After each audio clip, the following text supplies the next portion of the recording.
If you want to help support our channel, head over to Patreon and become a VIP member today. Mike says, I think that Absurd is a punk song all day. If you listen to it that way, it's a great song. I can see that. Like, take Guns N' Roses out of the equation a little bit. Because, I mean, when you think of, like, if you put Absurd in kind of the same category as, like, let's say Last Caress by the Misfits, which is literally about killing babies. Like, you know, I guess, okay, Pussy Full of Maggots isn't this bad. Yeah. But by that standard. Yeah, so, Danzig's wrote some weird shit, so. Oh, yeah. Yeah, but I don't think, for me, it doesn't matter that much, because, like, I don't get the, like, when people say stuff like, oh, this would be good if it was somebody else had done it or something like that. Like, why like if it's a good, yeah, I was just saying, if it's a good song, it's just good. It doesn't matter if it's Guns N' Roses doing it, or if it was, or if you try thinking about it if someone else released it. I mean, it shouldn't matter. If you like the way it sounds, you like the way it sounds. Well, I think that what we learned also with Hard School and Perhaps being released, people just want to bitch. They don't. Yeah. I mean, like if you're gonna bitch about Perhaps and you're gonna bitch about Hard School, you just want to bitch at this point. Like, Hard School was a great song, regardless of who sang it, and so was Perhaps, regardless of whether or not it was 10 years. It was fucking, they were just breaking out old shit from 10 years. Dude, fuck you. Like, had those lockers never came out, you never would have heard these songs to begin with, because they would have kept collecting dust on the shelf. Because I refuse to believe that the fucking dust got knocked off of these songs randomly 20 years later because they just felt like it. No bullshit. They would have kept collecting dust, and we never would have heard of them. And Absurd is the remix version of Silkworms, you know. Yeah, because it was more based on that 2006 demo a little bit. Did none of the I was trying to find one of the versions of Silkworms that had the line that Axl sings of the "What can I do with a bitch like you?" None of the demo versions had that line in it. Is it only the live? No, Axl. The live didn't have it. Axl said well, it was in the live, but Axl said years ago when somebody asked him in an interview, I don't remember when, but I think it was like 2010 or so, when somebody asked him, maybe before that even, somebody asked him in an interview about Absurd, or not Absurd, but about Silkworms, and he said that the chorus was completely gone, and they were changing up the way that it was ordered. So, I mean, basically, like Axl said it was going to happen is how it happened. So I don't believe that it was an accident that it was left out. I think he likes it better that way. And quite frankly, so do I. So I do like Absurd better this way than with a bitch like you, because, I mean, it gives the music more time to shine, and it changes kind of the tone of the song a little bit. So I'm not complaining about it. I like Absurd as it is.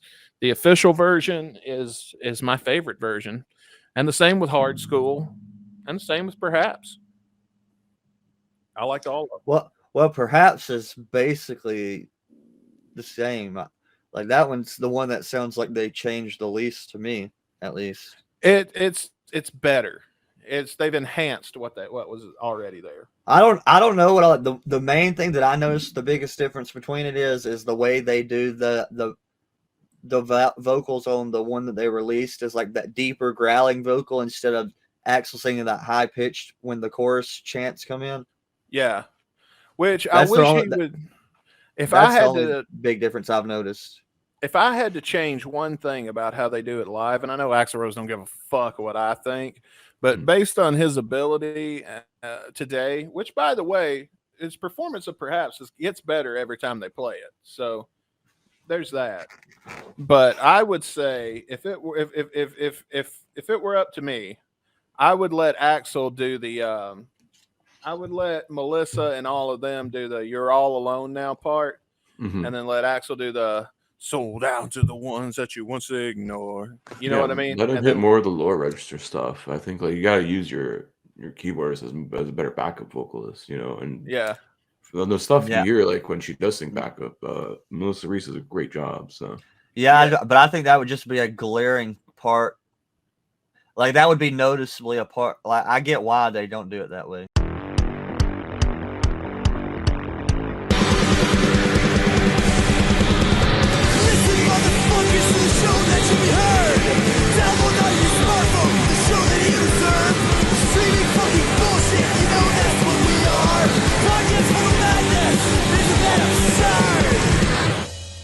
Your boy here, Chris Caputo. Hey, come get your boy. He ain't never heard of Hank Williams Jr. What? That's right. This boy Caputo ain't never heard of Hank. How in the hell he ain't heard of Hank Williams Jr.? Is he from Canada or something? Well, it was awkward. Turns out. Oh man, but yeah. Turns out you're goddamn right, son. No, it's Canada. Duh, everybody knows it's Canada. Sure. It's Nadia. Yeah. I know, I've seen the show. But all right. So, Chris, ladies and gentlemen, we're going to watch Hank Williams Jr. perform Family Tradition from 1982 because I couldn't find a music video of it. And so let's get Caputo's reaction to seeing this the first time. Here we go. There he is. He's even wearing a Canadian tuxedo. Wait, the top's not denim. Oh, it's not. Country music singer, always been a real close-knit family. Just looks like Jim Morrison, but he was born in the South and didn't have a drug addiction. He does look kind of like if Jim Morrison had a little more meat on his bones. Yeah, it's Jim Morrison cowboy hat variant. This is his other Fortnite skin. Yeah, that'll be $9, please. My old kin folks disown some other boys and me. I guess it's because I kind of changed my direction. Do you know anything about his father, Hank Williams Sr.? I'm assuming he was like I guess another big country legend, maybe. Yes. Okay. Yeah. So Hank Williams Sr. sang, "There's a tear in my beer 'cause I'm crying for you, dear." You don't remember that? Never heard Have you that. heard that? The only country I've heard is 2010's bro country. That's it. Hank Williams country would have been around the time of not also Lawrence 90s Welk. country. I know 90s country a little bit. No, this is long. Well, this is probably this is 82. Okay, 80s country. Hank Jr. is around the 70s, I think, making shit, and I don't remember, but his daddy would have been like black and white TV era. Oh, you know what I mean? Like those how they would have bands and stuff come on and play, like Elvis, Ed Sullivan. That's the guy I'm thinking of. Like Ed Sullivan and shit. I think his dad played Ed Sullivan or something. Like I don't remember. There's a famous video of him singing "Tear in My Beer," but it's just him standing in one place, and I guess that's like Ed Sullivan or something. But yeah, his dad sang a very specific kind of country, and it was non-offensive or anything. Well, then Hank Jr. comes out, and all his songs are about getting drunk and smoking weed. Yeah, and very different from his dad. And he's more of like the outlaw kind of country, more controversial, at least back then. Yeah, early outlaw country.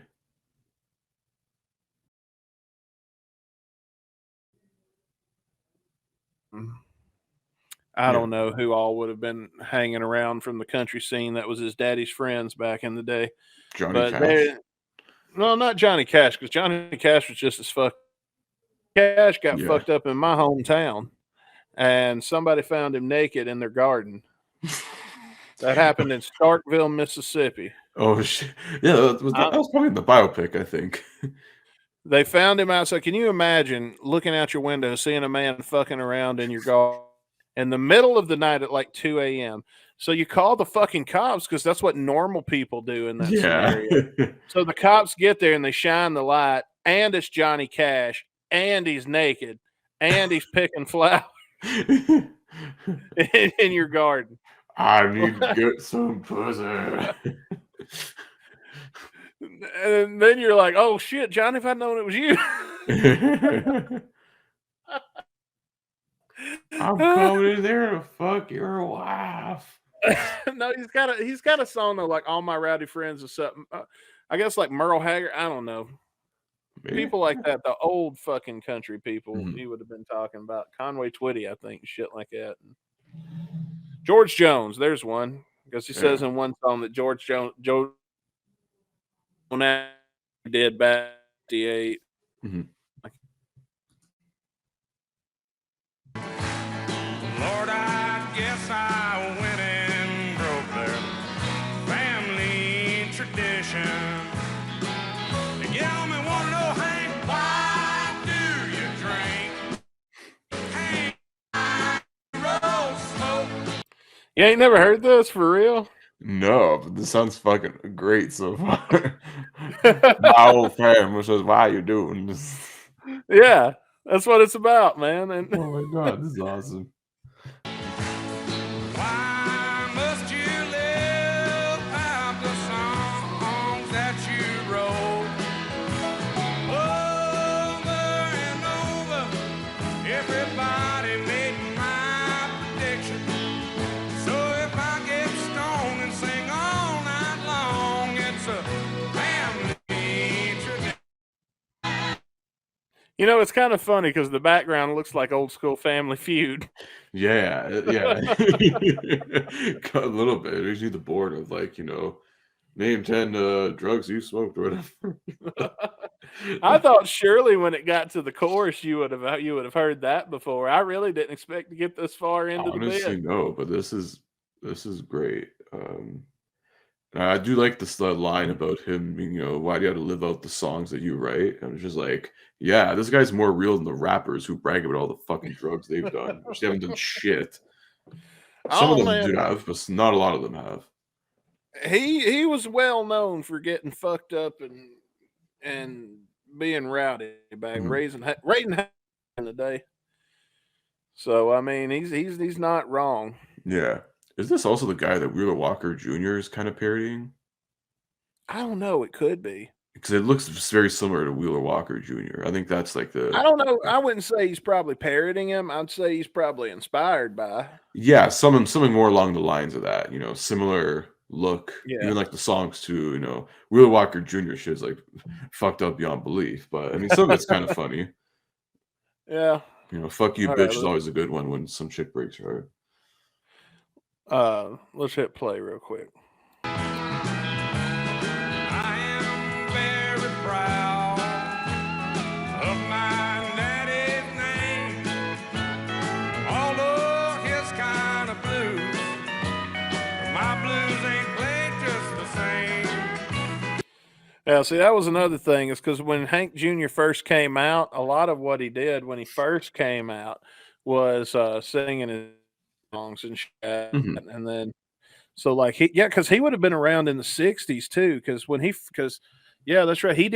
Junior did those old Ed Sullivan shows and stuff like that. So he probably came out in the '70s Let's and see. was on TV also.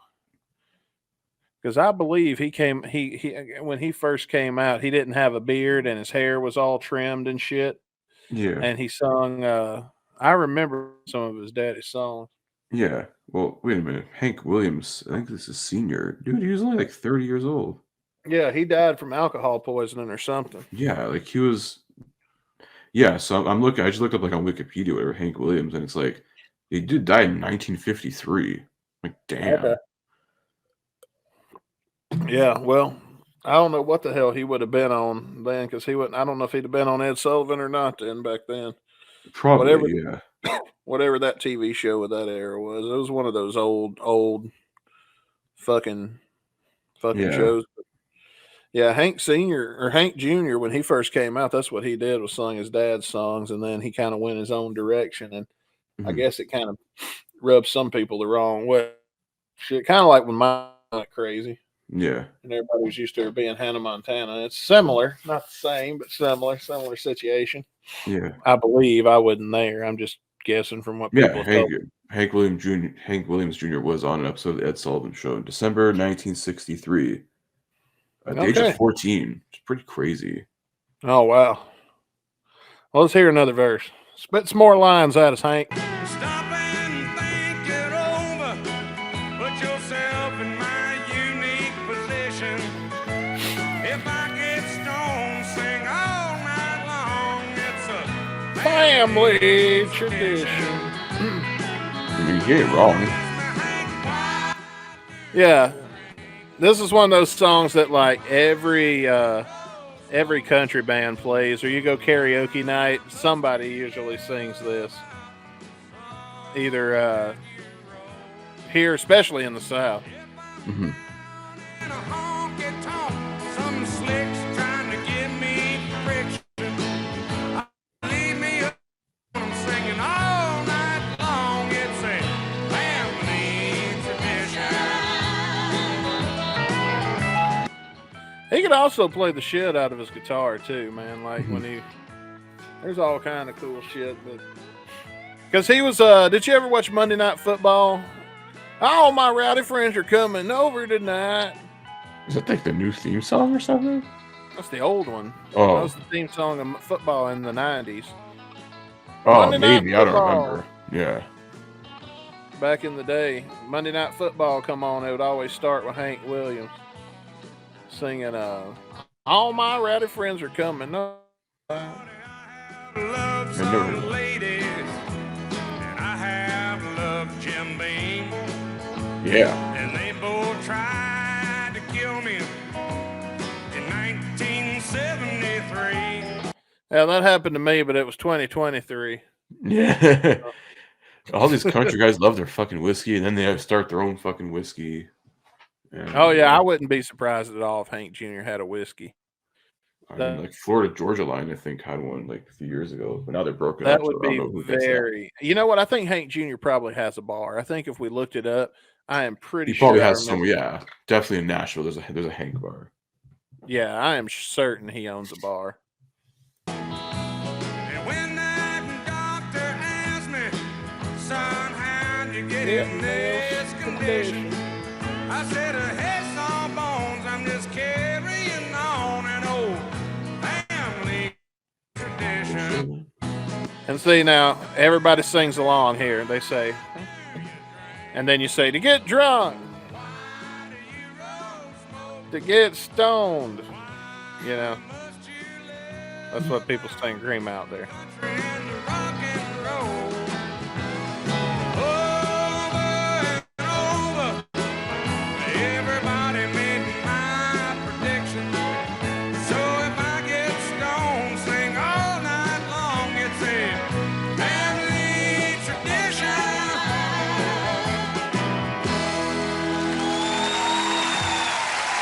There you go.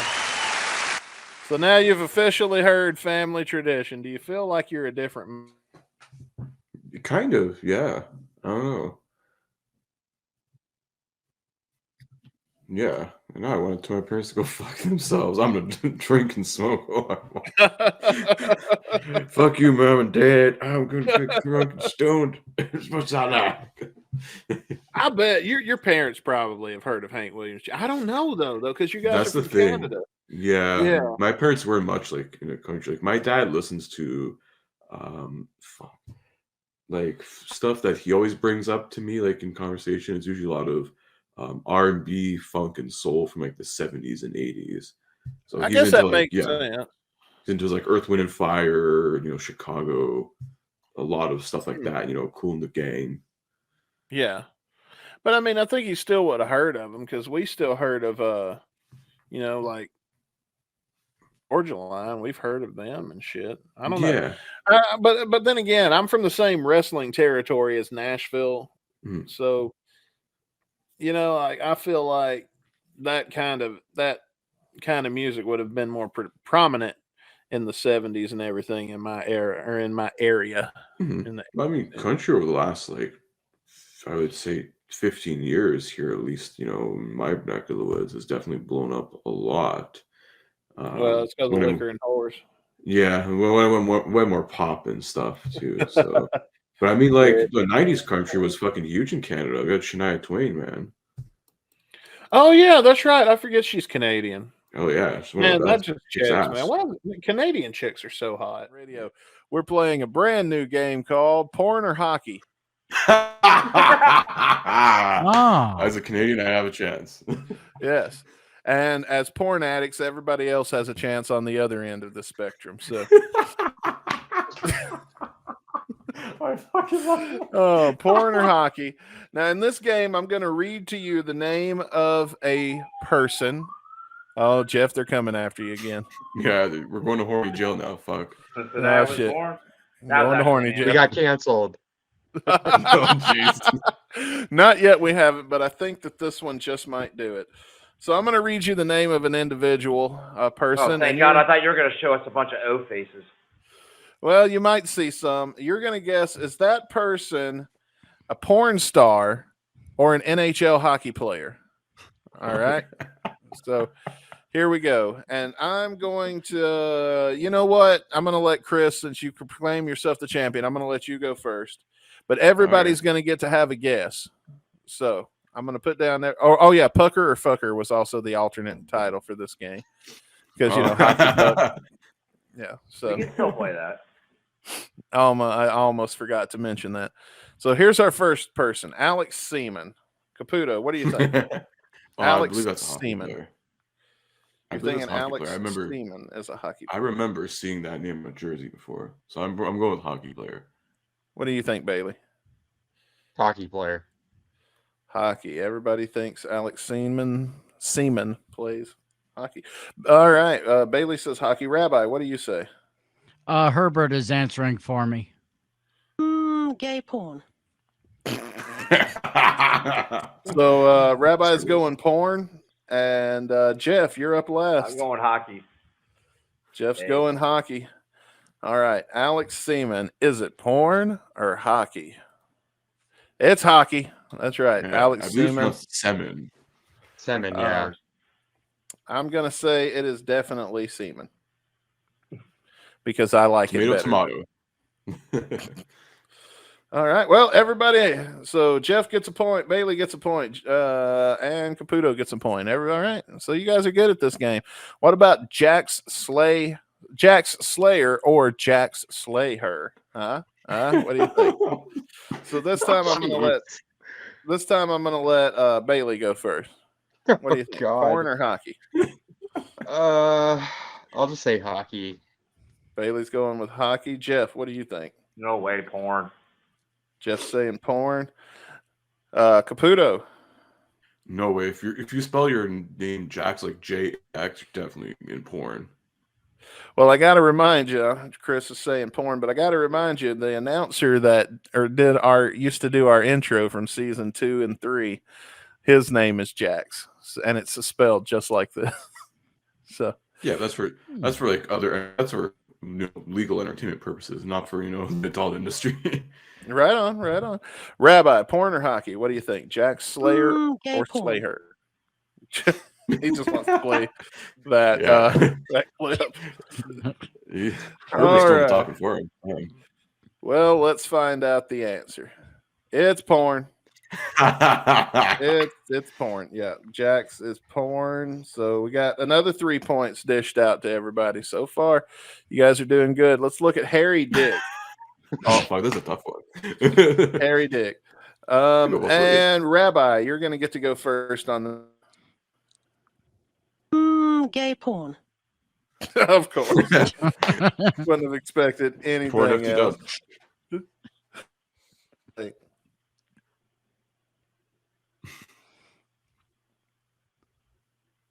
Jeff? Definitely hockey. Jeff is saying hockey. He's confident. Nobody's that blatant. You got to remember, this is like people in the 50s and the 60s and 40s naming their kids didn't think too hard. Chris, what do you think? What's your idea in this? This is a tough one because this is probably a very cliche name someone in the 70s would use.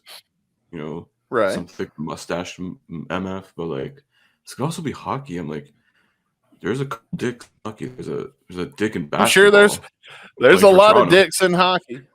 Yeah. It's tough. But I feel A like it's lot like of too dick- on the I feel like it's too on the nose for porn, so I'm gonna go hockey. Hey, Bailey.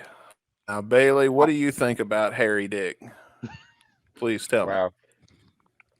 Hockey. me. Bailey's saying hockey again. Okay. Well, here we go. It is a hockey player, a really long ago.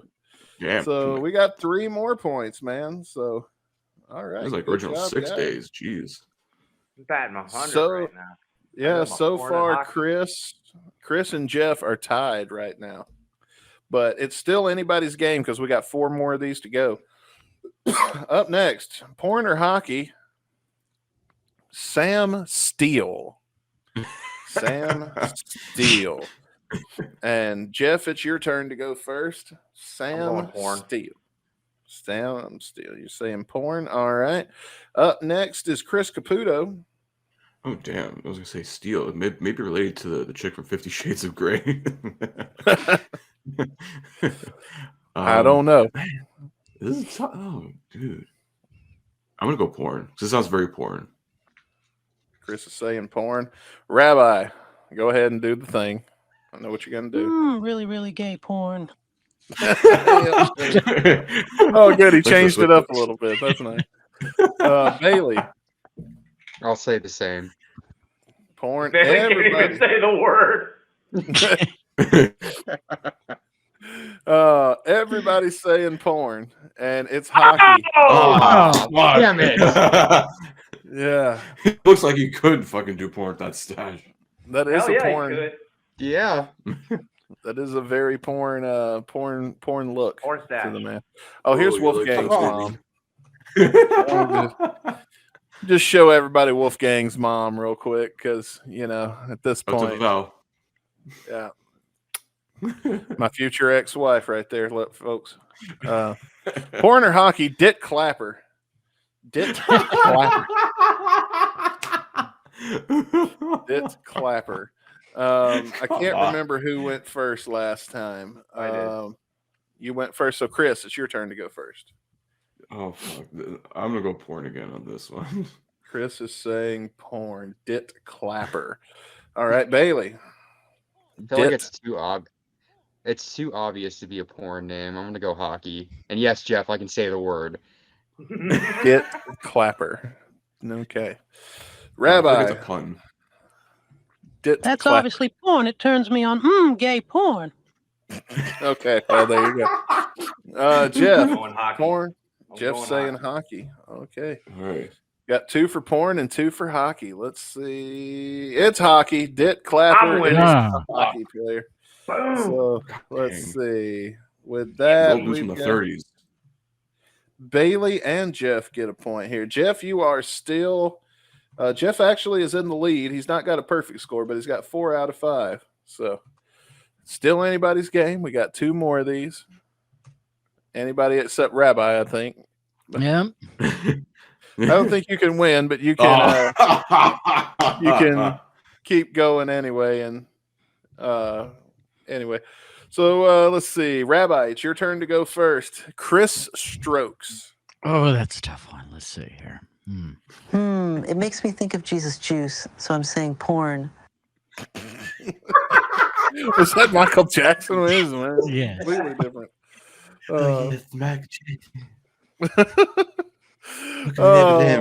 Baby. Jeff, is this porn or hockey? I'm gonna go pornography. Pornography. All right, Chris Caputo, porn or hockey? It's weird because again, this could also go both ways, but I feel like I've seen this in like a porn description, so I'm gonna go porn. Porn. Okay, Bailey. Chris Strokes. Strokes. Really think about strokes before you answer. What do you think? Yeah, Strokes? I really don't care. I really don't care if I'm right or wrong. I'll just say hockey. Okay, Bailey is saying hockey. So we got 3 for porn and 1 for hockey, and this was porn. He is very nerdy looking, though, I must say. So, 3 people scored on this one. Jeff, He's like the lead singer of Adler. He needs a cheeseburger as well. Yeah, Jeff is still in the lead. Chris Caputo, you are in a very close second with 4 out of 6. Jeff has 5 out of 6. Let's see. Rabbi's got 2, and Bailey's got 3. So somebody doesn't know their hockey. Probably me. It's always the Canadians. Mackenzie Blackwood. Mackenzie Blackwood. The last few are going either way here, man. Oh, I'm sorry. I forgot. There's actually one more of these, so we do have an 8th. Bailey, let's start with you. Hockey. Oh, right off the bat, saying hockey. Okay. Mr. Blackwood. Okay, Jeff, I really want you to actually, no, it's Rabbi's turn. I really want you to think about Blackwood here, Mr. Mac Blackwood. And does Mac Blackwood do porn or play hockey? By the way, it's porn. Wait, was that Jake Hudson? Shout out to you, Jake. Shout out to Jake Hudson. Jeff. Hockey. Jeff saying hockey. Okay, Chris. If you get this wrong, Chris, you should be excommunicated from your country. No, I can survive the snow. I will not be excommunicated. Jeff's pretty confident in that in hockey, so I would too, because I'm like thinking it's probably like a female hockey player, because you can't count out the ladies, So hockey. All right, everybody saying. Before you reveal it, can I say it? Oh, it's already revealed. Oh, it was a dude. Okay. He's a goaltender from. He lived in Canada, dude. Oh, everybody knows the San Jose Sharks, baby. I remember him. Shark Yeah. Rock. Oh man, the one team Joe Thornton can win a Stanley Cup for. All right, and up last, Big Cock Brock Nelson. No. Wait, is that Brock Lesnar's new wrestling? The center for the Islanders. Oh, Jeff. Yeah, I know who this is too. Jeff and Bailey, you've both got your minds made up. Well, what do you guys think, Bailey? You want hockey? He's saying hockey. Jeff's saying hockey. What do you think, Chris? I'm gonna go hockey as well. I mean, the big cock throws you off, but I guess that's the point of the big cock. Big cock will throw you off. What do you think, Rabbi? What do you think about Big Cock Nelson here? It is the greatest. People tell me it's the best porn. It's the best porn. Well, you guys, I couldn't fool you. Big Cock Brock Nelson is a hockey player. So with that, porn or hockey, let's see. Let's tally up the winners. I believe Jeff is the winner with which I don't care. 7 out of 8. Chris, you got 6 out of 8. Rabbi, you got 2. Woo! And Bailey, you got 5. So Bailey, you came in 3rd place. Bailey knows a lot more porn than we thought. Yeah, so I guess that shows us all. Jeff, you are hereby declared the king of porn or hockey. Until 369. Until 369 when we do another porn game. Take a look at this video. First on Fox, the Guns N' Roses concert scheduled for Saturday at Busch Stadium has been... When they get Byron Saxton on my local news? postponed. The band has had a back-and-forth relationship with St. Louis, and tonight... Gotta admire that man with the strong eyebrows. Them are some very strong eyebrows. That is a man that don't take no shit. He closes business deals with those eyebrows. Man, that's a man. Let's just say it, okay? Let's just put the cards on the table. This man got some Porsche, okay? I'm just gonna put it up. This man got laid 10 minutes before this was recorded. It was this guy Barney Stinson. Oh yeah. This is Barney Stinson's fucking sensei. Fans are disappointed. Fox 2's Jeff Bernthal joins us live from our bureau at Spark St. Louis. I kind of want to call him up and ask him for some lady getting tips. Lady getting tips. We should have him run our next Love Connection segment on the pod. Which now here's a guy that don't get no ladies. That's why he's out on the field covering. Oh, you got Mitch McConnell on the right there. Huh? Mitch McConnell on the right over there. That's his He grandson. don't look Let's be that real. bad. Come on. With reaction. Jeff? Yeah, and Jordan, from our view here in the... He looks a little more confused than Mitch McConnell. No, Yeah. this man does Mitch not McConnell's look. grandson. That's how old Mitch McConnell is. His grandsons are catching up to him now. They actually went to the past and took past Mitch McConnell. Bureau, we could actually see that stage I'm not going to hate on this guy like that. I'm going to take that back. I apologize. being sort of taken apart piece by piece throughout the day and into the night. The only word from Guns N' Roses He looks like a married man, but I wouldn't say happily. is Oh, that yeah, he's been through this some is shit. being postponed due to Well, are any of them though? Is any married man a happily married man? Not that I Yeah. know of. I sure as fuck wasn't. illness. After that, disappointment followed. The owner of Stadium Liquor was gearing up for a busy weekend. Now that's a man that's ready to celebrate Jimmy Buffett.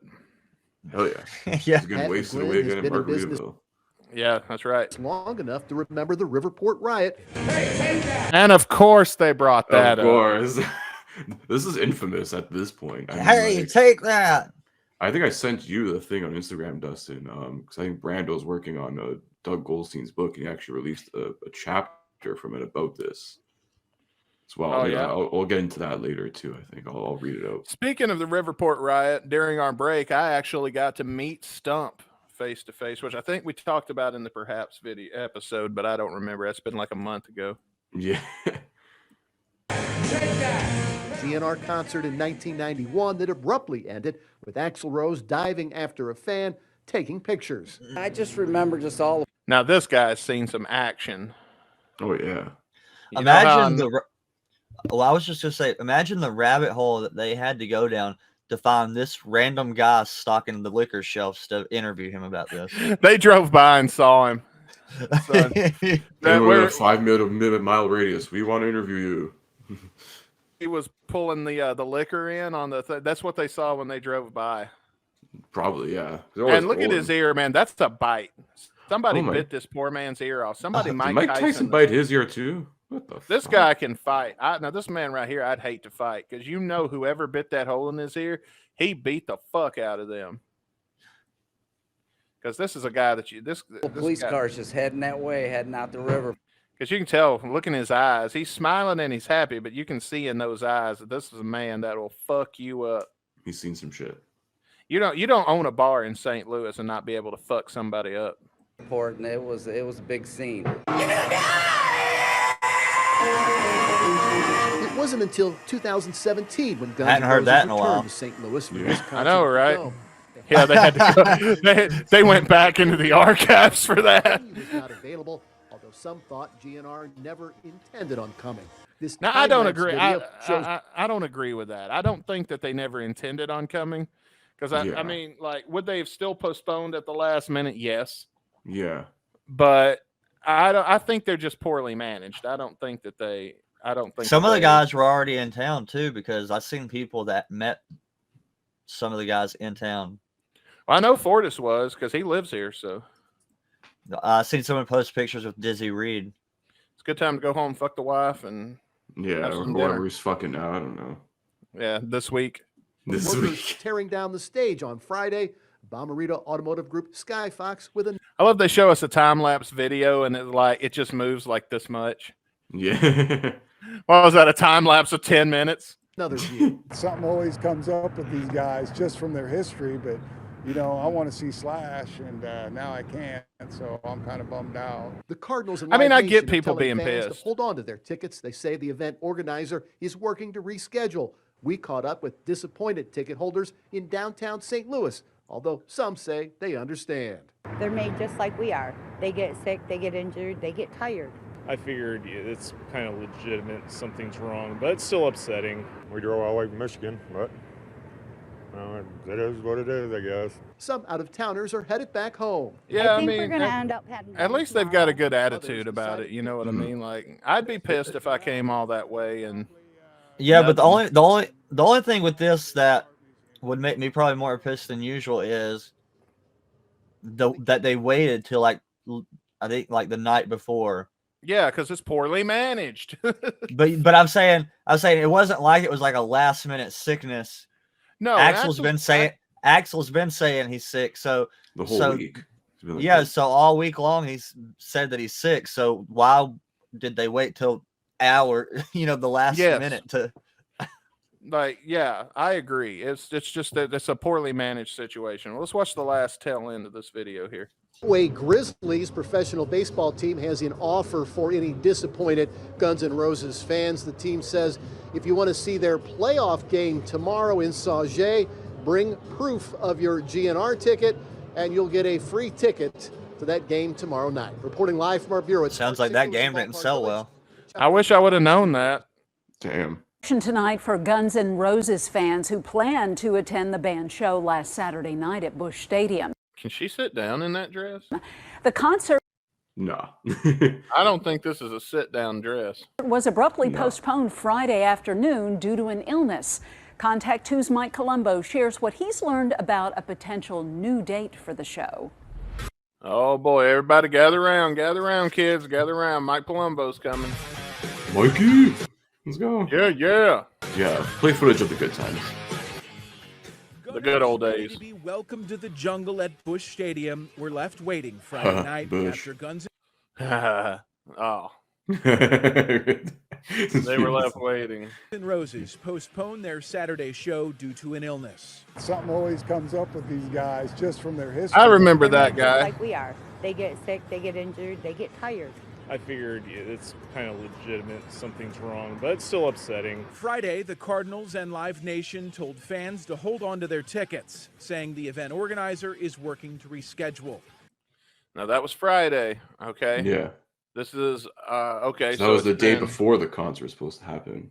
Yes. So it's been a week and a day and 2 days now? 9 days as we're live streaming this. This is bullshit. Fucking bullshit. Now there's new hope for that rescheduled St. Louis show. We were asking concert officials about refunds for ticket holders when a representative from the tour told us this. FR Bruenstein says there were rumors that only 20,000 tickets sold. Maybe. I don't know. A tour rep. I wonder who the tour rep was. Definitely not someone with the last name Labias. It was one of the roadies. Yeah. They cornered a roadie. They just threw McBob to the wolves on this one. So poor McBob. It was Dale James. Tour rep watch it be like just like one of the band members. It was Richard Fortis.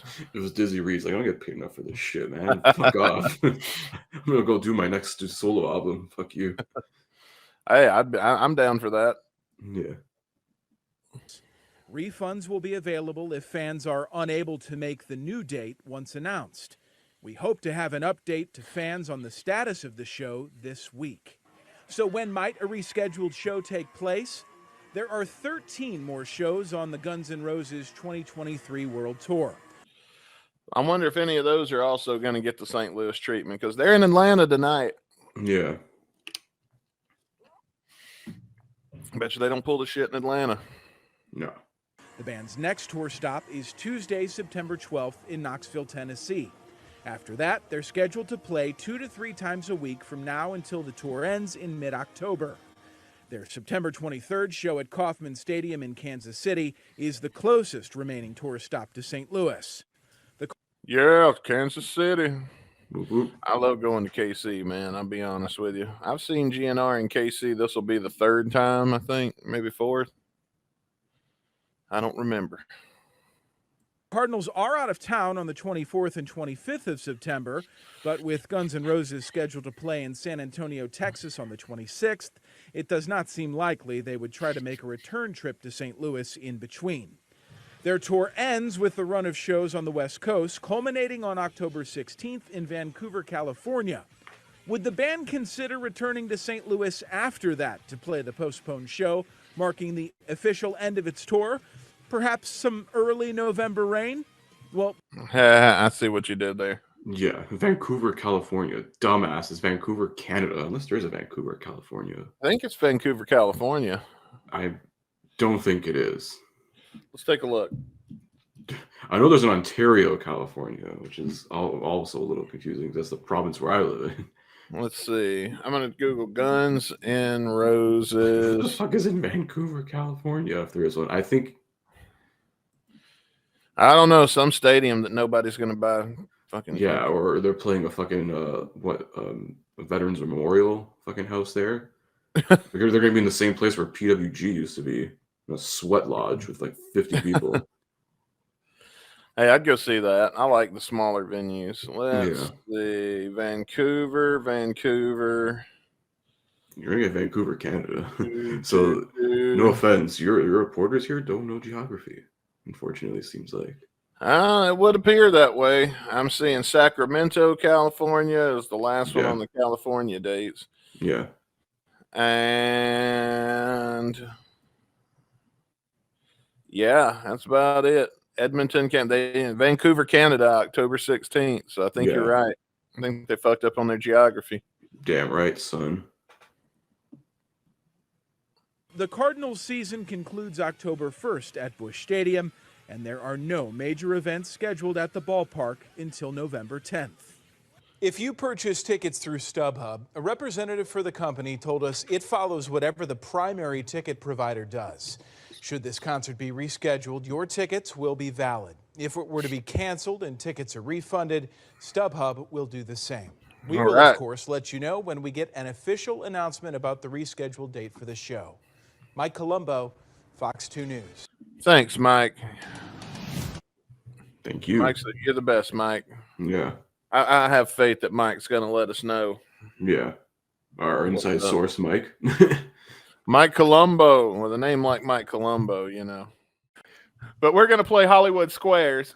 And now let me remind everybody how Hollywood Squares works. It's kind of like tic-tac-toe, where you pick somebody. Now, I'm going to read a trivia question to the person you pick, and they're actually going to answer.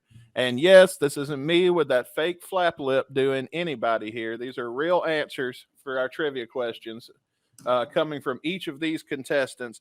And then after they've answered, I'm going to go back to you and I'm going to ask you, do you agree or do you disagree?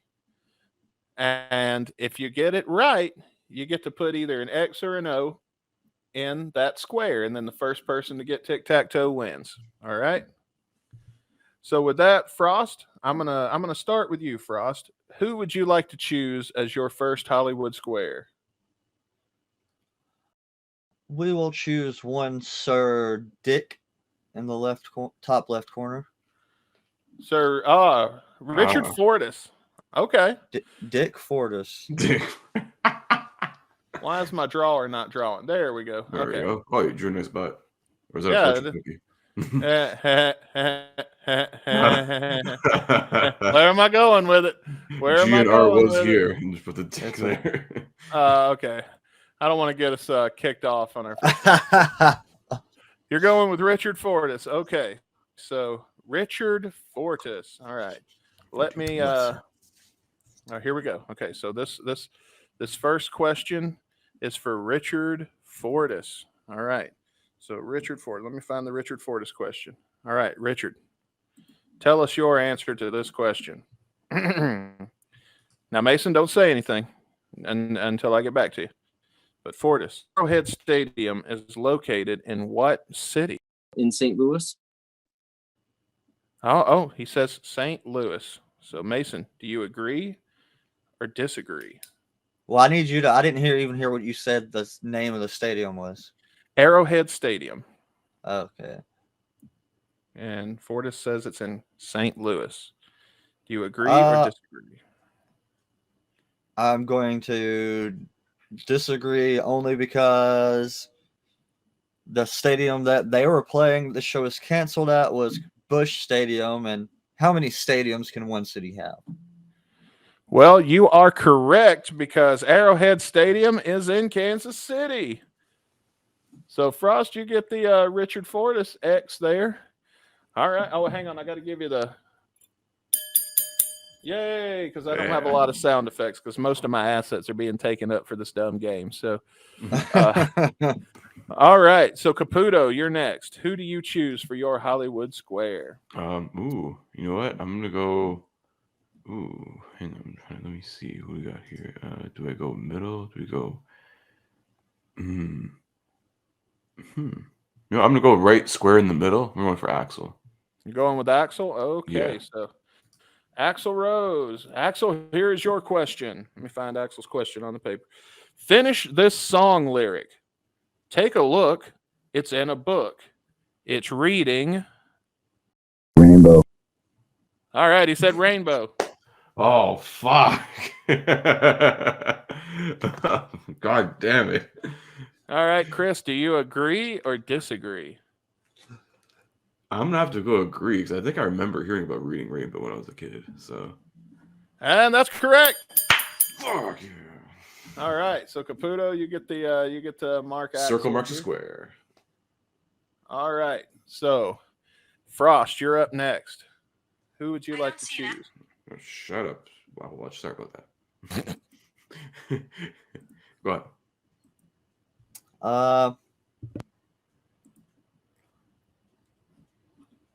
Let's go with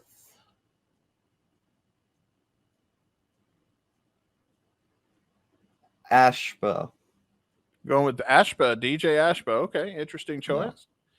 Let's see, DJ Ashba, the inventor of the famous Ashba water. He actually invented that. So, DJ Ashba, your trivia question is, what band is known for the hit song Bodies? Drowning Pool. All right, DJ says Drowning Pool. Do you agree or disagree? I will agree with that. It's the only song that I think I've ever heard by them. All right, well, you are also correct. So, DJ Ashba says Drowning Pool, so you get the square. Chris, you are up. Who do you choose next? I'm going to go with Slash. All right, we're going with Slash. Let's get Slash's bullshit video. Well, luckily these don't take but a second because they're like 1 second each. Yeah, they're just spinning out like a syllable. One verb. I hope this is translating as it plays over that, which is a fear I had. All right, so Slash, your question is, triskaidekaphobia is the fear of what number? 13. All right, Slash says 13. Oh, fuck. Triskaidekaphobia. Didn't get that one. Do you agree or disagree? Fuck. Oh, God damn it. So I swear, like, randomly, I'm just remembering this right now. I think Fozzy had a song about the fear of, like, the number 13 or, like, Friday the 13th or something. Oh, fuck. Maybe. I don't know if it was named after this. Oh, my God. Fuck. You know what? Screw it. I feel like I'm trying to, look at, the prefix and sort of suffixes in that word, like try is usually like 3, 13. I'm gonna go agree, I guess. I could be wrong, but I'm gonna go agree. All right, he says agree, and he is correct. Oh, fuck yeah. All right, so we're gonna give you your O here. All right, Mason, you're up next. Well, I guess we've got to attempt to go for Duff. You're going to go for Duff? All right. Well, yeah, it's going for the block. Duff McKagan for the block. And let's see what your question is, Duff McKagan. The Denver Nuggets are a pro football team. Are a pro sports team in which American sport? Football. Wow, well, he says football anyway, so. I was about to be so confused by this question because I was like, he's just going on after he said football. Yeah, so the Denver Nuggets he says they're a pro football team. Do you agree or disagree? I am going to disagree. I don't think that that's a football team. And you are correct. That's right. They are a basketball team. So, Mason, you get your X here. And I'm glad I know enough about sports to get that right. And you've got a pretty good setup here. So, Caputo, you're up next. All right. Well, I have to go for the block here anyways. So, Mr. Dizzy Reed. Oh, Dizzy Reed. Good man. And a Pretty good interview to find, by the way. All right, so Dizzy Reed, your question is: this website, founded in 1995, is known for letting users sell items at auction. Craigslist. All right, Dizzy says Craigslist. Caputo, I disagree because I believe that is eBay. You believe that it is eBay. All right. Well, you are correct. All right, so Caputo, you get the block here. eBay was the correct answer. Fuck yeah. All right, so now looking at the eBay's as board. old as me. Holy fuck. I know, right? It's hard to believe. So, who do you want to go with next, Mason? I guess we have to do the reverse Uno and go for Buckethead. Buckethead for the block. Okay. And let's see here. Buckethead, here is your question. In the book Lord of the Flies, what is notably absent from the group of stranded children?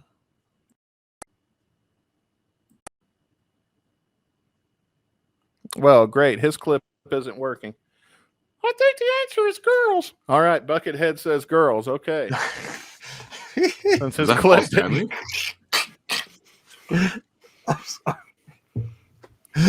Since his clip didn't play as planned. Did Thomas say there's missing girls here? Okay. Get the fuck out of here, Paul Stanley. In the clip I was gonna play, he says girls. So do you agree or disagree? Let me think. We read that book when I was in school. And girls, I'm going to. It's what is missing, as you said, the question. Yes, what is missing from the island? I don't recall a lot of details about the book, but the few that I do recall are none of them are girl characters. So I'm going to agree, I guess. All right. Well, you are correct. So you get the block here. I could have that one. I was really worried on. I could have got that wrong because I don't really remember anything about the book. All right. So up next, Caputo. Who do you want to go with? Ooh. You know what? Let's give Steven Adler a chance. Since we are reviewing one of his songs this week, let's give Steven a chance. We're going to give Steven a chance. All right. So Steven Adler, it is time for your question. Hopefully your clip fucking plays. Let's see. Where is the Steven Adler question on here? All right. Steven Adler. Which professional wrestler defeated The Rock at WrestleMania 17? Chris Jericho. All right. He says Chris Jericho. Correct, sir. You know your greatest WrestleMania of all time. X7, by the way. It's not 17. Stone Cold shook hands with the devil, Vince McMahon himself, and won the main event against The Rock. So you're saying it's Stone Cold. Well, that is correct. So there you go. There we go. You got it, but oh, sorry, you're O. We'll circle marks the square, sucker. And I just drew a pentagram. Yeah. Oh well. Either way, there we'll do it over here. I'm sorry to tell you, Chris, but you kind of fucked yourself because that leaves. I'm confused about that because it's such. I an obvious fucking noticed. Fuck. Yeah. So Mason, this is for the win. Because if you get this one, you win. But if you lose, it automatically goes to Chris. So if Mason gets this question wrong, or if Izzy gets this question wrong, and Mason also gets, you know what I mean. Either fucking way, it's a lame game anyway. If this one is incorrect, then this is for the win or the loss. No pressure. No pressure. All right. So Izzy Stradlin, your question is this. Mardi Gras is held every year in what United States city? New Orleans. That's too fucking easy. All right, it says New Orleans. What do you say? Frostbite. I will agree. Yeah, you agree, and I there just you took go. my L, son. There we go. Congratulations, Mason Frost. You're the winner of the first edition of Guns N' Roses Hollywood Squares. Anyway, let's see. Let's get into the base game, brother. You want to do the bass game? Let's get into the bass game. All right. All your bass belong to us. I'm only going to play the bass guitar track from a song, and then you have to tell me what the name of the song is. Now, I thought before we got started. Are these all Gun songs? No. Oh, Actually, they really, none of them have anything in common. But I'm going to use ChatGPT to give you hints if you need it. Let's play this little sample so you can see what the game's going to be like. Superfly. Or not. It is. Can't touch this.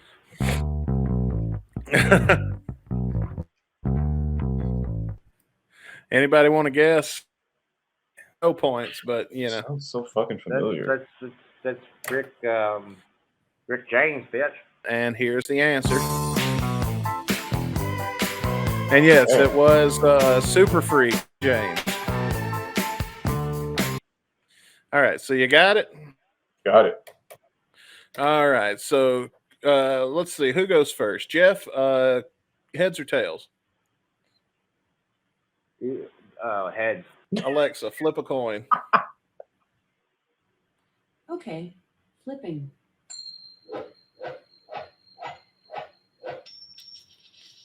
It's heads. All right, you get to go first. Let me get a fresh sheet of paper here so I can keep score. You get the first track.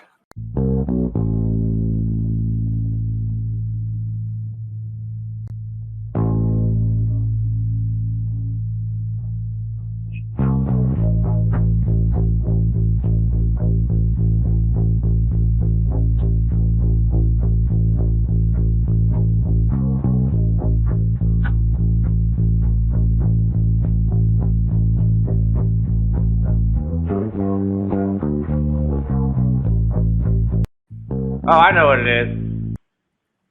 All right. Casey and the Casey and the Sunshine Band play that funky music, White Boy. What's your guess, Chris? It sounds like, to me, I'm thinking like God of Thunder by Kiss, but I'm probably totally. I thought it was Hell's Bells by AC/DC. So I'm going to get the next one. Caputo gets to guess first in this one. All right. Guess that bass line.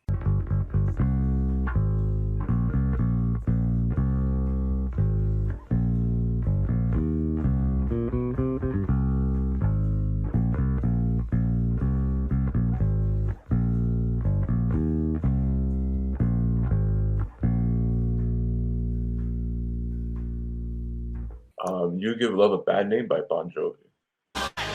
That's right. It was You Give Love a Bad Name by Bon Jovi. Kind of at the end, I was like, there we go, I found it.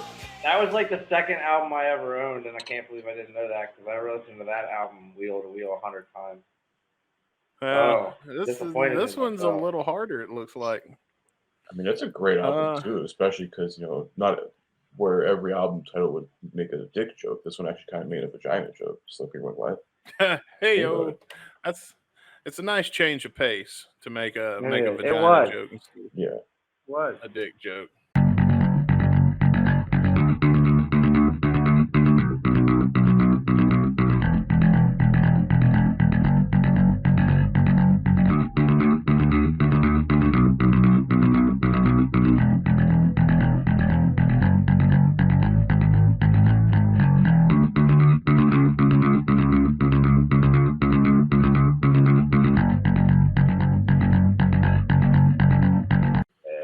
Iron Maiden, Run for the Hills. Run for the Hills. Chris, do you have a different answer? I'm not sure. I don't know why it's giving me like a Led Zeppelin vibe. So you know what? I think it's Immigrant Song, Led Zeppelin. No. Okay. Yeah, I'm probably all right. Well, let's find out. Wow. Final Countdown. It was Final Countdown by Europe. Yeah, because it goes along with the chugging guitar riff. That's why it like fucking blends. Yeah, we're 1-0 so far. Only one correct answer. But good news about that, Chris. You get to go on the next one. So, all right.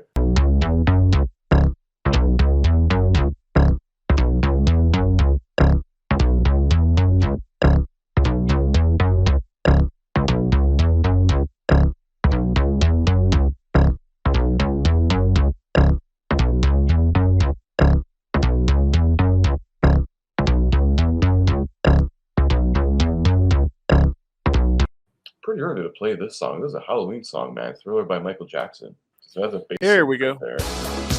That one, so Chris finally got another point. Yeah, finally, he's got me 2-0. Well, that's okay, Jeff, because you get to guess first in this one. So that gives you an advantage.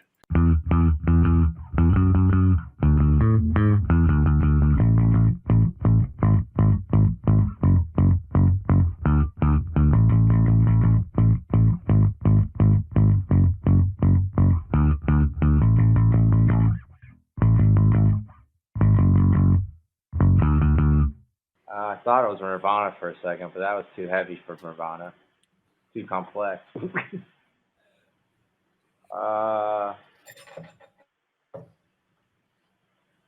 Mr. Big, to be with you. I don't fucking know, dude. Mr. Big. All acoustic song. Even Billy Sheehan's like, nah, I didn't play bass on that. Would you like some clues? Yeah, I'll take a clue. Or do you want? Okay, so first clue. This song was released in 1985. The second clue is the band is Norwegian. Oh, Scorpions. Oh, no, not Scorpions. Okay, go on. Never mind. The third clue is the song is famous for the lead singer hitting one of the highest notes in pop music. All right. Chris, if you know, go ahead, man. I can't even think of it. I think that second clue is a dead giveaway. It's Aha, Take On Me. Dude.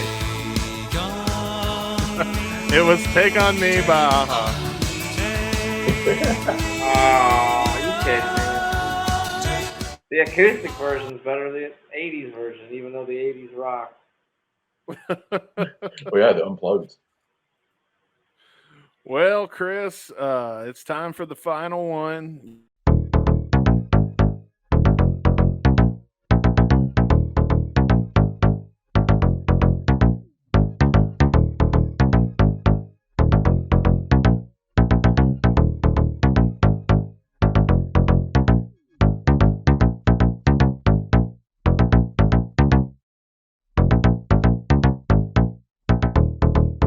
Interesting. I feel like it's another Michael Jackson song, but I'm like, it's tied between two right now in my head.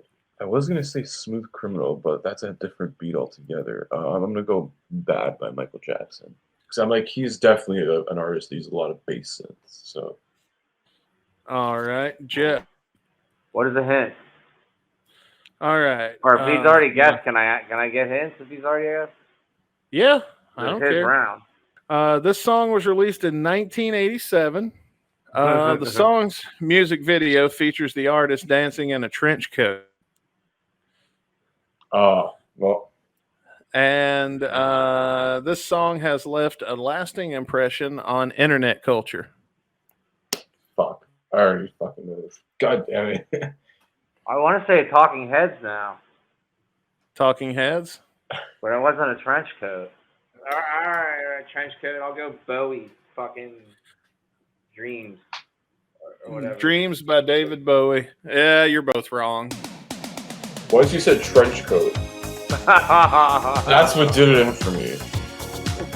As I said, the music video was trench coat. I'm like, oh, dude, there was a scene. Love that. Yeah, Terrible. So the answer was Never Gonna Give You Up by Rick Astley. At first, I thought I had it because it's like, oh, 1987. I'm like, oh, Bad came around in 1987. Okay, maybe I'm on the right track. And then the second clue just like, no. Had me in the first half, and then I got fucked. Yeah, well, the final score, the winner is Chris Caputo. By a landslide. Ooh. Yeah, that was a harder game than I thought it was going to be. I thought you guys would get. Yay! Yeah, let's see. Mike says I'm going to have that song in my head for the rest of the night. Well, we're happy to help out with that. There you go. Want to play a game with Jeff or with Caputo? Chris? Yeah, sure. Let's do it. I said Jeff. Well, I'm uploading it again. Maybe you associate me and Jeff like together because You guys do make great foil for one another. And we've known each other for a while, so you're very much the Abbott of that duo there. Because there's always the Abbott and the Costello of the two. There's the straight-laced guy. He would be Jay, you would be Silent Bob. Honestly, I think it's pretty good. That's pretty good. Yeah. I would be Silent Bob. More level-headed. Huh? Yeah, I guess. Speaking of Jeff, here we got our boy Jeff. And this is the game that we put together last night. So this is based on the song What I Told You. And we made a game. All right. So basically, Jeff describes, I gave Jeff an AA album, a famous album cover. All right. So all of these, there's nothing obscure. There's nothing that isn't iconic, but I gave them a famous album cover. And then I asked Jeff to describe it to me. And then I took his description, which he texted me on Facebook, so it made it easy. So I copied his description and pasted it into AI. So here's how this is going to work. Now that we got two people, the points can actually matter. Oh. So here's what we're going to do. I'm going to pitch you two against each other. We got 5 of these. Okay. Right. So I don't know how we're going to pull this off. We'll figure this out. We'll make it up as we go. I'm going to show you Jeff's description first. Then you're going to have the opportunity to say if you need to see the AI generated artwork or not to be able to make your guess. Or you can lock in your guess for 2 points on Jeff's description of the album cover. Okay. Now, for the sake of fairness, the name of the band has been redacted and the name of the album cover, when necessary, has been redacted. And Jeff was pretty stoned, and I got him on a whim. I think I asked Bailey, too. I asked Bailey, Mason, because I was going to do a few people and mix them all together, but Jeff was the only one that was available at the time that I thought this up. So he and I got together, and we did this instead. But here we go. So here's your first description, and this is an easy one. So Jeff says all 4 members of the band are in the middle of a band logo on a marching band drum facing forward. The name of the band are surrounded by 55 iconic worldwide individuals. The name of the band's logo is depicted in flowers at the bottom with multicolored flowers around it. So, Chris, you want to go first on this? Yeah, I already know this. It's Sgt. Pepper's Lonely Hearts Club Band by the Beatles. Okay. I knew it in the first paragraph. What do you think, Bailey? Do you agree? Yeah, I guess. Okay, so that's good because here's the AI generated. Oh my god, it looks like an acid trip. I'm gonna say this is the closest. It was. This is the closest, and of course, you were right. It is Sgt. Pepper's Lonely Heart. I like we like duplicated like the letters in Beatles. It's like yeah, AI doesn't get written language too well. Yeah, it does sometimes. I know there's a couple that I use that I know are gonna do the letters correctly, but sometimes they have a tendency to misspell the words. I mean, I think they upskilled that album cover art to really match, the whole process of recording that album. It was an entire acid trip. So. See, I was gonna say something with the Grateful Dead, because I'm like, okay, it sounds hippie, weed, acid, something, Yeah. And you guys feel free to play along in the chat, and we'll show your chats up if I don't know how bad the delay is if there's time. But let's that's the first one. Okay, so we got 4 to go. So this is Jeff's next description.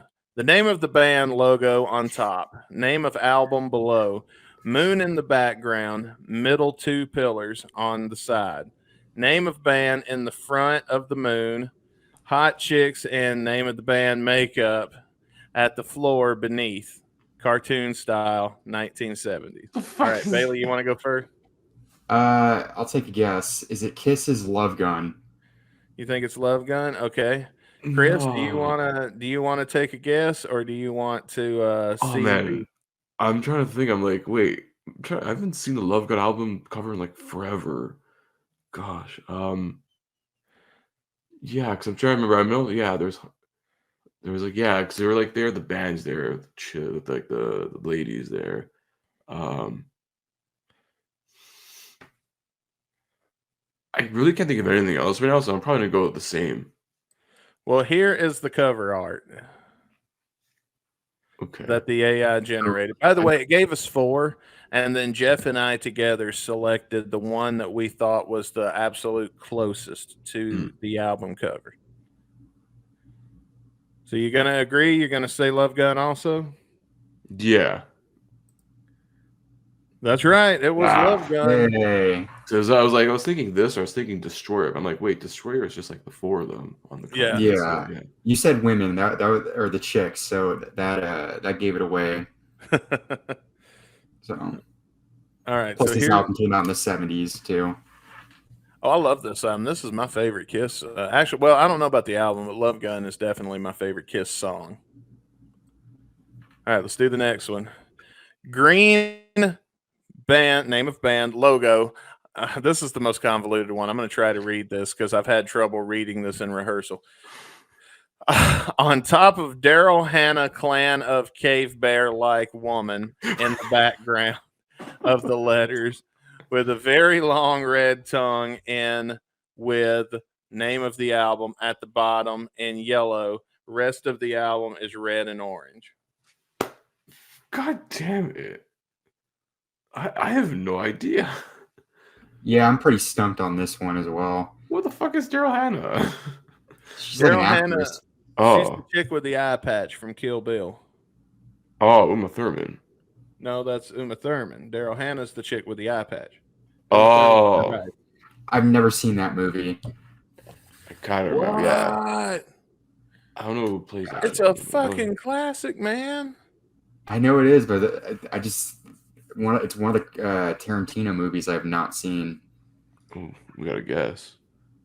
All right. So anybody want to make a guess? Poison. December Tuber says Poison. What do you guys think? Did Poison have a yellow and orange album cover?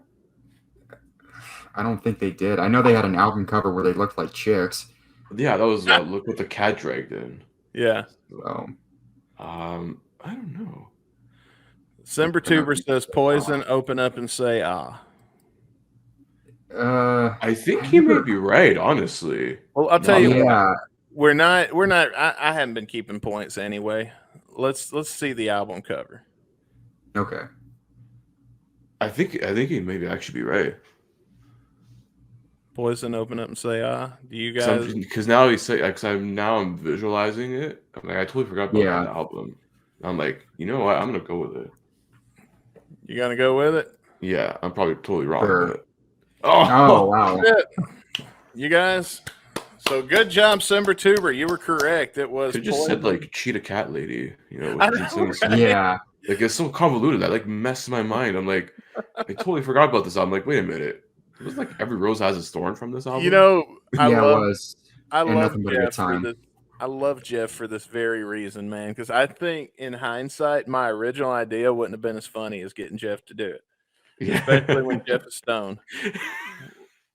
We had a great time putting this together. So, all right, here's Jeff's next description. Dressed in a nurse's uniform with name of the band over her breast pocket, snapping a rubber glove and giving a sexy look to the camera. Yeah. Janie. I know what it is. Yeah. You all know what it is? Yeah, I think we both have an idea. Okay. Yeah. I'll go first. I'll say Blink-182's Enema of the State. I was literally going to say exactly the same thing. Okay. So there's the cover art that it gave us. And that's exactly right. It was Enema of the State. And I don't remember how many more of these I got left. So we'll just keep going. Here's another fun. Okay, this is the last one. Name of the band on the top right corner. Name of the album in an old cream colored background.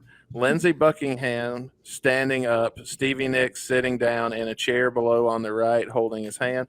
Lindsey Buckingham has his leg up on a stool. And so, Chris, you seem to like you Yeah, knew well, you already mentioned one of the members of the band, so I was like, oh, Two of the Lindsey members. Buckingham, Fleetwood Mac. So I'm like, Fleetwood Mac rumors. It's like Yeah, their I was most gonna known say that. album. Okay. Well, let's take a look at the AI. This is what AI got out of his description, which is not bad, by the way. I mean, Yeah. it looks like a Fleetwood Mac album. It would look But like I think a single cover, maybe. Yeah, but Yeah. I think I think it kind of starts taking Jeff's description like on the whatever. It tries to like take that and incorporated it into the text that it's drawn up. Yeah, But- it's putting like singles and stuff. So I see like they combined Stevie Nicks and Lindsey Buckingham's names there. Oh, did they? It looks it looks like it says Stevie Buckingham or something on like the Yeah. middle there. I was like, wait a minute, they What's up weren't with- married. What's up with Stevie Nicks' nose? It kind of look and Lindsay's like eyes. He's poking her in the eye with a hat. I don't know, maybe it was from all the cocaine they did in the 80s. Who knows? Oh yeah, yeah. Okay, so with that, let's reveal the final album cover. And it was Rumored by Fleetwood Mac. So you guys were correct. So yeah, everybody wins. Woo! Ooh. Fabulous prize. I could have kept up with the points and all that stuff, but if somebody wants to retroactively do that in the comments, I mean, feel free. But I just personally wasn't gonna. And that's the What I Told You game. A fun little PowerPoint I threw together. Nice. Thank you, Jeff. You got an A. Yeah. And I think you're gonna really kill at the game that we're playing, because you know the song of the day is "I used to love her, but I had to kill her," and so I try to think up fun games to play that might have something to do with this.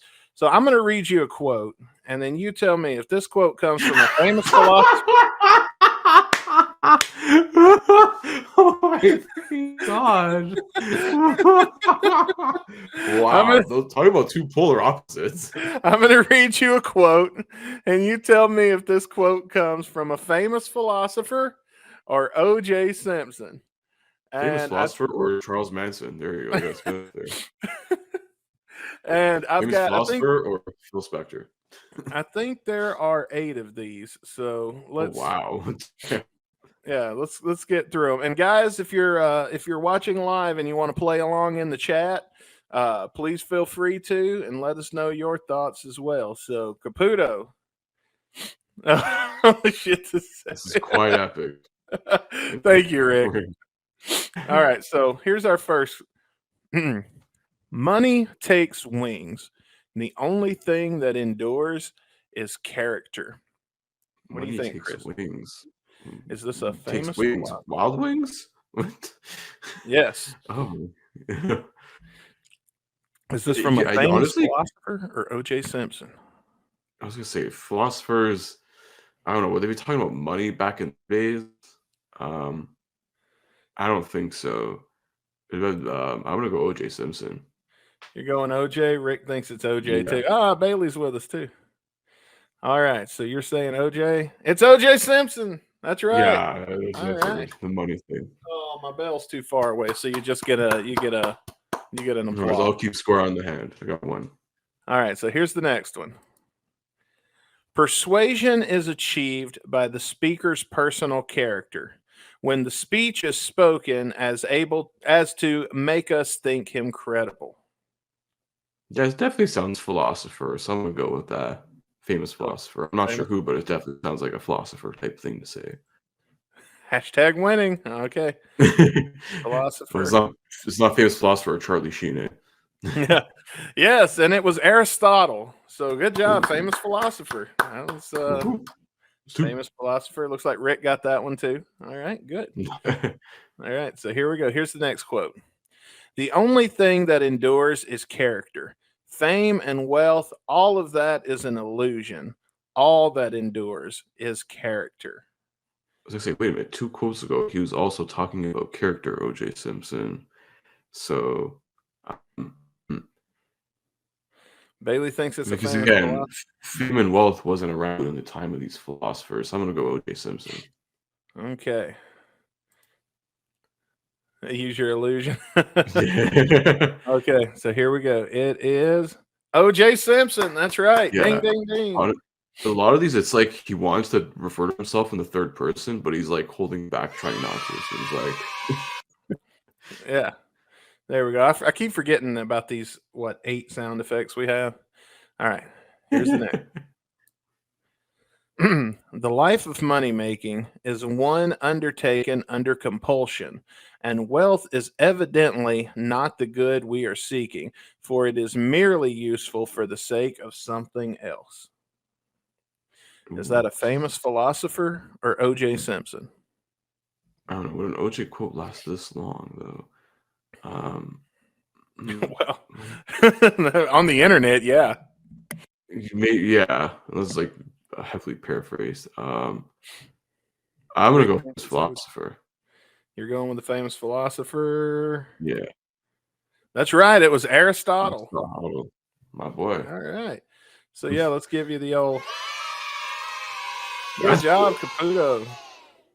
Oh, even Bailey thought that one was OJ. Oh well, that was a tricky one.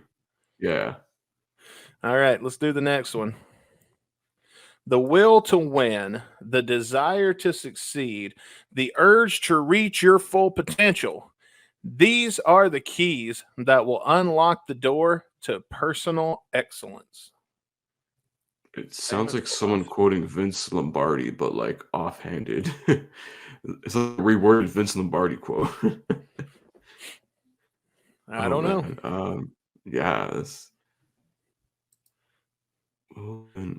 See. Rick votes not OJ. Well, I don't know. It doesn't really sound philosopher-y. It sounds like a self-motivational author. It sounds like a Tony Robbins quote, honestly. Most of these do, in all fairness. Honestly, it sounds like this would be posted on like DP's Instagram. Yeah, the locked door of personal excellence. Give me $120 a year so we can do yoga. Hot ass wife. Oh man. So what do you think? Is this a famous philosopher or O.J. Simpson? I'm already half. Okay, so we have 4 up on the board here. Man, this is tough. I'm gonna have to go philosopher again. Oh, Simber Tubers here. They said Charlie Sheen said it. You're going famous philosopher? Okay. I mean, we also get random guests like Vince Neil.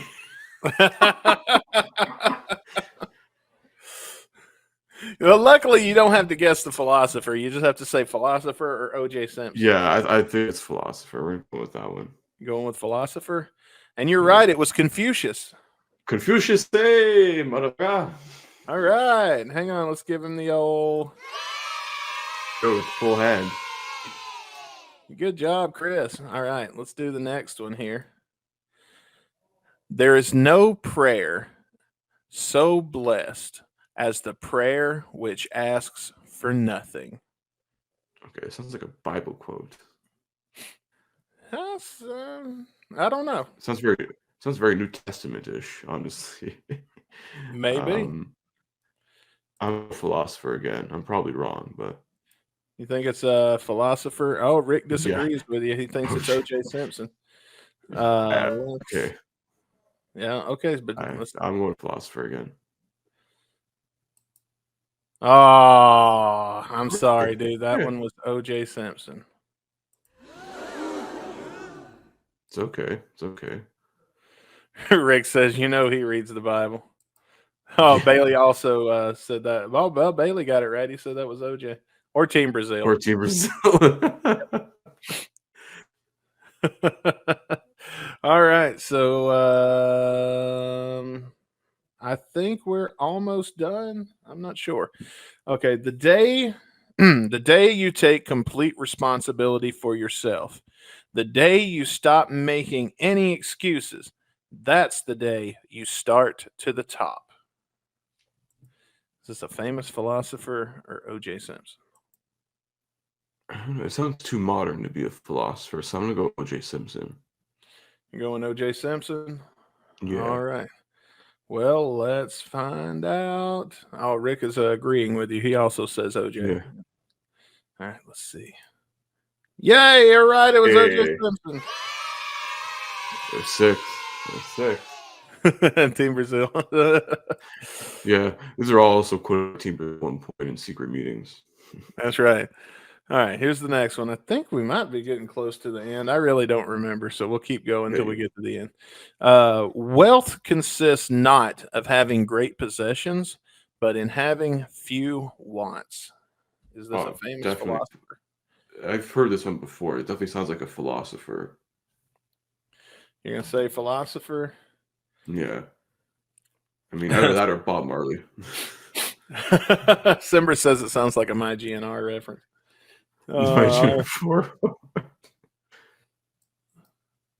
And you're right, it was a famous philosopher. Yay, where'd the thing go? There it is. Yeah, everybody got that one. Rick got that one. Bailey got it. Everybody got it. All right. And there we go. That's the game. Yay. How many did you get? I think 7 out of 8, seems like. Oh, wow. Or 6 out of 8. I only missed one, so. All right. Well, there you go. That was the very first edition of Famous Philosopher or O.J. Simpson. So, going in line with our song of the day. And the name of this game is Who Mama Daddy Is. I love how the key titles are like so southern. So, here is our first mama. All right, here she is. She's an older lady. Why did she look like a character actress? She looks like an upper class lady. Is this Margot Martindale? I'm going to be honest with you. I don't know any of these ladies' names. Famous character actress Margot Martindale? No way. Yeah. But anyway, this is somebody, mama. Oh, the chat's showing up. Let's see. Jason Lloyd says it's Chris Farley's. Oh. I will say it's going to be a rock star. Every one of them is a rock star. Oh, Frostbite's got a guess. He says Drew Carey. WWE Hall of Famer Drew Carey. What do you think, Chris? Now, it's a rock star. Rock star. Do you need any hints? It looks British. It's very British, isn't it? That was terrible. Isn't it? Isn't it? Listen, bruv. A lot of bruvs and innits and governor. Let's just piss off all of our UK listeners right now. I'm gonna give you a hint. He was in. He is very well known. It's a male, and he is very well known for being in 2 famous bands. Not 1, but 2. You get 2 famous bands for the price of 1. Whew. All right, and now I am going to need a guess. We're going to give you 10 seconds. Oh man, I don't know. 2 famous bands. Was one of those bands a super group? I don't know. I don't know the answer to that. Could be. They are in my heart. Jason Lloyd says it can't be Keith Richards. I don't know. What do you guess, Chris? I need your guess now. Oh, final answer. I don't know. Duff McKagan? Yeah, I guess. I don't know. He's in 2 famous bands. Revolver. He counts pretty decently famous. Okay, that's good thinking.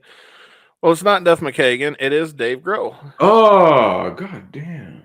That's who Mama Daddy is. Yeah, there we go. There we go. Man, I feel bad for Dave, bro. I think the same year Taylor Hawkins passed away, he lost his mom, or like right one after the other. So she's passed away, man. Y'all was talking about her, man. That's cool. Yeah. Who Mama Daddy is? Oh gosh. What does she look like, Steven Adler? She's kind of got she's got a little red hair, maybe dirty blonde. Oh no, it can't be Axel's, because like who knows who Axel's mom is? I don't know. She's I don't know, got a little Midwesterny charm to her. Midwestern. Mama. I was thinking suburban New Yorker, maybe. Who knows? All right, so I'm going to give you a hint. All right. Your hint is we have talked about the band that her son is in already on the show today. Oh, fuckers. Okay. Oh, okay. Who's this? Mark Hoppus? It's Mark from Blink-182. Yeah, that's right. There we go. Oh, finally, we got you on the board. So you're on the Yeah, board because I was now. like, wait a minute. Then I put two to two together. That's what Mark Yeah. looks with glasses. Let's give him a little golf clap here. Yeah. You're on the board, brother. You're on the board. All right. 1-1. All right. Who Mama Daddy is? Oh my goodness. It's like Snooki, but like less orange. Oh no. Man, I'm gonna tell you this one. I'm gonna go ahead and just give you a hint. All right. Not only is her son a celebrity, so was her husband. Frostbite's That's guest fucking is yeah, there we go. That's Valerie Bertinelli, bro. So that's Wolfie's mother there. You saying Wolfgang? Yeah, that awakened something. I was like, wait a minute, she's a model. Yeah, you're right. I was gonna say that's why I knew her Wolfgang face from Van Halen. somewhere.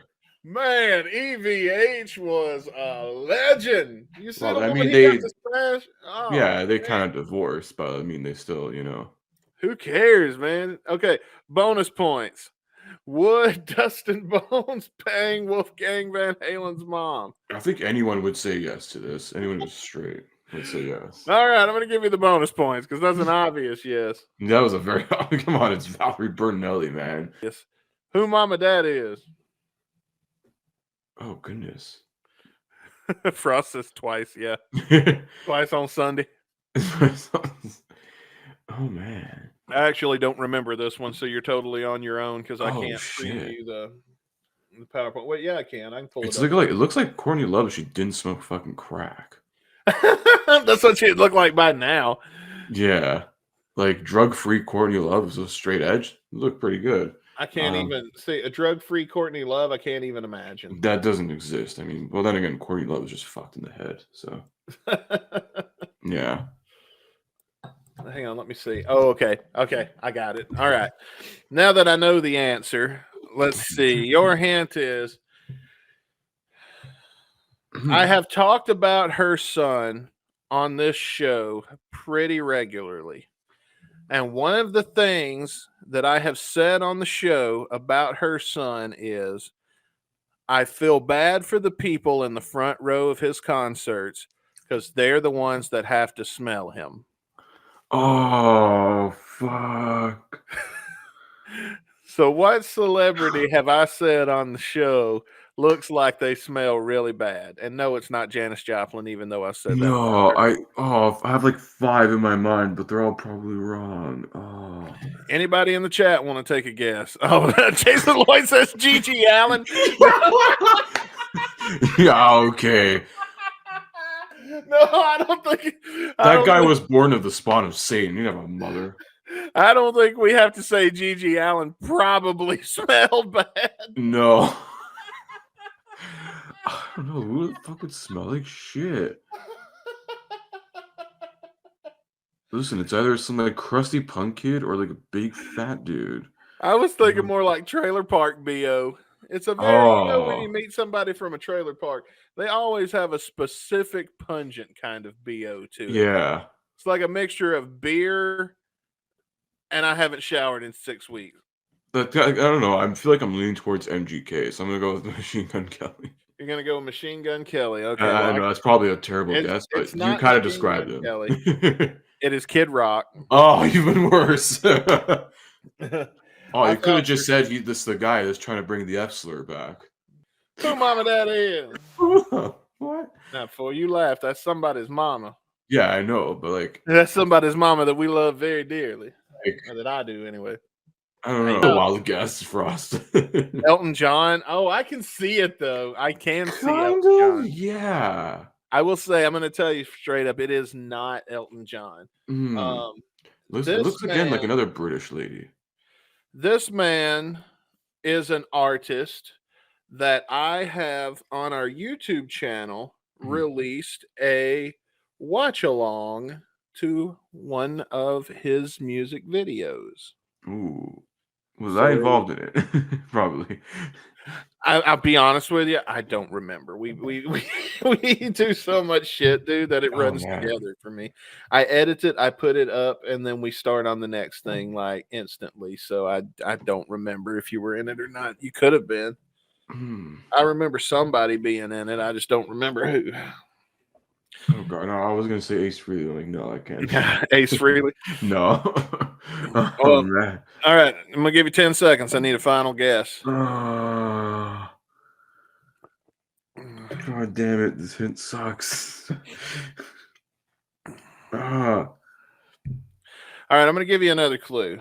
He's not known for being one of the nicest people in the world. Okay, giant asshole. Oh fuck, there's too many of those in rock and roll though. Ross says Danzig. Sebastian Bach?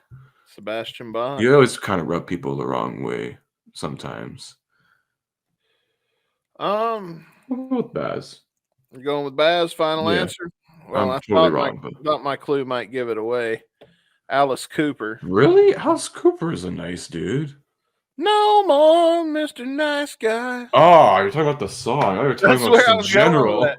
If I would have just came out with no more Mr. Nice Guy, then that would have gave it away. I can't do that. Oh, I wouldn't have. I don't know. It would have took me a while to actually get it. I'm not like super familiar with Alice Cooper's stuff. Like I know some of his stuff, but All right, there's so many albums. The guy's still releasing music. So Oh credit to yeah, him. and I'm here for it because the one that we reviewed, I was thinking of The Dead Don't Dance. So if you Yeah, that was from his latest album. yeah, go check out our archives on YouTube and find our Halloween. What was it? Halloween. We called it something. Yeah, Rocktober. Rocktober. There we go. Yeah. Yeah. Who mama dat? Oh my god. This is another one of the older. That small head just threw me off. Mothers. I don't know. It could be the angle. Yeah, it could be, but just like the head is. Oh my goodness. The scientists are really going to study that skeleton over there. Oh my god, dude, that's somebody's mom. Well, I don't know. Is that like a God damn, bro. That's the most savage thing I've heard you say. It just looks like a small head. You put like, when people donate their body to science, they're putting in a study. Like, why is this fucking head so small? Dude, that's seriously the meanest thing I've heard you say. I'm just saying it's a small head. I'm proud of you, my boy. I'm proud of you. I don't know. It could be the angle, but it just looks like a very small head. I'm not saying stupid. It's just structure and bone-wise. I don't know. It could be a thing. No, what I'm talking about is when you said scientists are going to study that thing. Well, probably. I mean, if it's, I don't know. Oh god, I'm lightheaded. The shrunken head guy from Beetlejuice. That's look what true. you did in the chat now. You see what you've done. Yeah.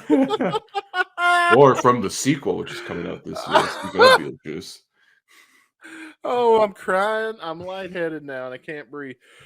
Oh, you're gonna give me a stroke. Okay, let's get back. Let's get back on course. Flea? Really? Jason Floyd's guessing Flea from Red Hot Chili Peppers. What do you think? I thought maybe. I kind of thought the background was going to give this one away. Yeah. Oh my. It looks very 90s. This back. I'm trying to, like, I don't know. It's hard to see even the background, even though the head is pretty small. I'm sorry, dude. I can't get it. I can't get past scientists. You're going to really study that thing. Fuck, I would.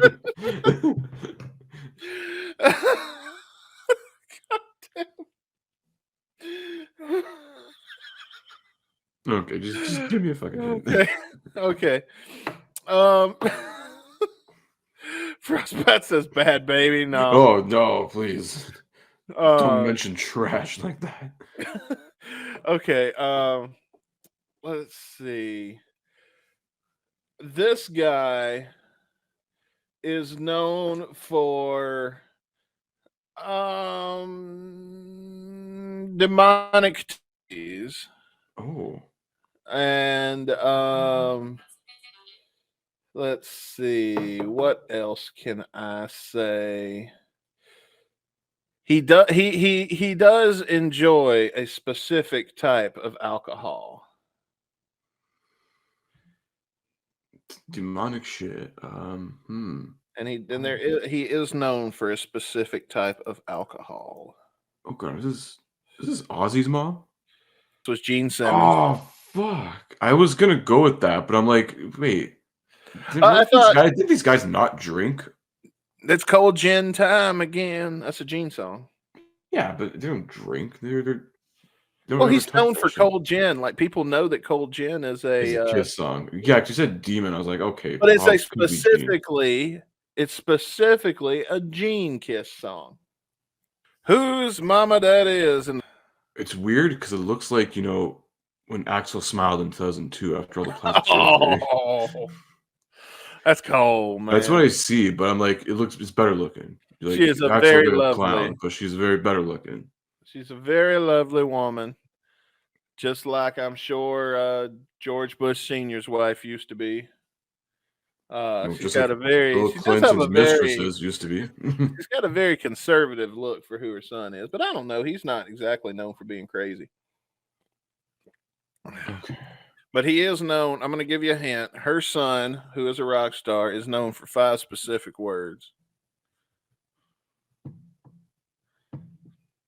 Oh, I was going to say suck on Guns N' Roses, but that's well, that is 5. But no, I was going to say it can't be Slash's mom because I know he's half black. So no, I think Slash's mama is black. Yeah, because she is. No. She is. No, if you can't tell, if you're listening to the audio version, this is a Caucasian lady. We forgot about the radio people. Yeah. Sorry, you guys. Bear with us, or just go to YouTube and watch the video version for this one segment. I'm trying to 5 word. He wrote a song about a specific type of what's the word I'm looking for? A specific type of medicine. Bad medicine? And he's known for 5 specific words. I'll be there for you. Oh, I'm leaning towards Bon Jovi. I don't know. I'm going to let you off the hook. Since nobody's guessing in the chat, I'm just going to let you off the hook. It is Bon Jovi. Ah, fuck yeah. So, I'm glad I'll be there for you. Whoa, I'm glad those hints stuck because I've been trying. I'm just making them up as I go. Jonathan Bon Jovi. Didn't he, they have a thing celebrating him at some award ceremony recently? I don't know. I know he got the Golden God Award recently. Yeah. Well, that's not recently. That's been a couple of years ago, hasn't it? I know Rabbi Cut of the Jib's been talking about him a lot lately over the last couple of days. Yeah. Oh, well, somebody did guess Bon Jovi, so who got that? Giovanni Bon Jovi. Giovanni. Oh my God, it's the Bon Jovi. What are you doing?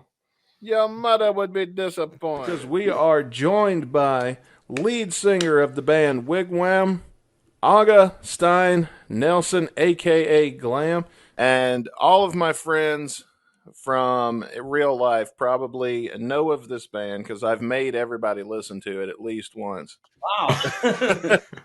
And first off, I want to start out by saying happy birthday. Yeah, thank you. I'm an old guy. It's actually tomorrow, but yeah. Are you doing anything fun to celebrate? Yeah, actually, we're going to a concert tomorrow, me and my wife. Our manager, Wigwam's manager, he's always also managing a band called Kaiser's Orchestra, Norwegian band, singing Norwegian in Norwegian language. Cool band, putting on a great show. So yeah, gonna be a little party, and then we're off to rehearsals and preparing for a Queen dinner show that we're doing here. Oh yeah, because that's another thing that a lot of people don't realize. You have several bands, not just Wigwam. You've got the Queen tribute.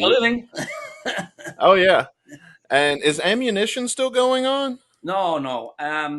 Actually, when Wigwam parted, in 2013, I really wanted to put on a new, to start a new band. I always loved being in a band.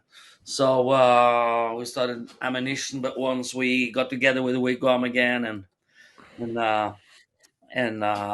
Eric Mortensen got pretty busy with his Eclipse stuff, So, but I'm still working with the same guys. So I'm probably gonna do a solo album that is pretty much in the same vein as Ammunition. Probably gonna do the Mortenson's studio as well. Nice. Oh, that'll be interesting. Do you know? Do you have a plan on when that's going to come out? Probably 25, I guess, because we're working on new Wigwam album for next year. But I'm probably gonna release a single or two, next year as a solo.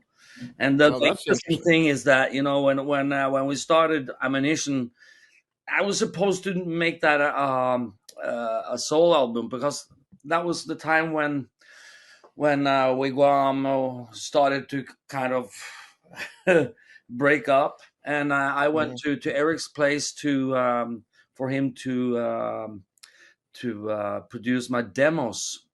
I was actually demo taping songs for the next Wigwam album, and when we broke up, I was actually about to release those songs as a solo project until Eric suggested with start a new band. Yeah, a new band, but aren't you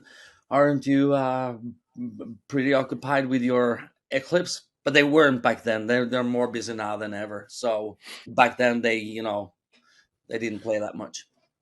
Is this the same Eclipse I'm thinking of? Swedish guys. Did they play in the 80s? No. This is a fresh new band from Stockholm. Okay. Yeah. Okay. They're on Frontiers. All right.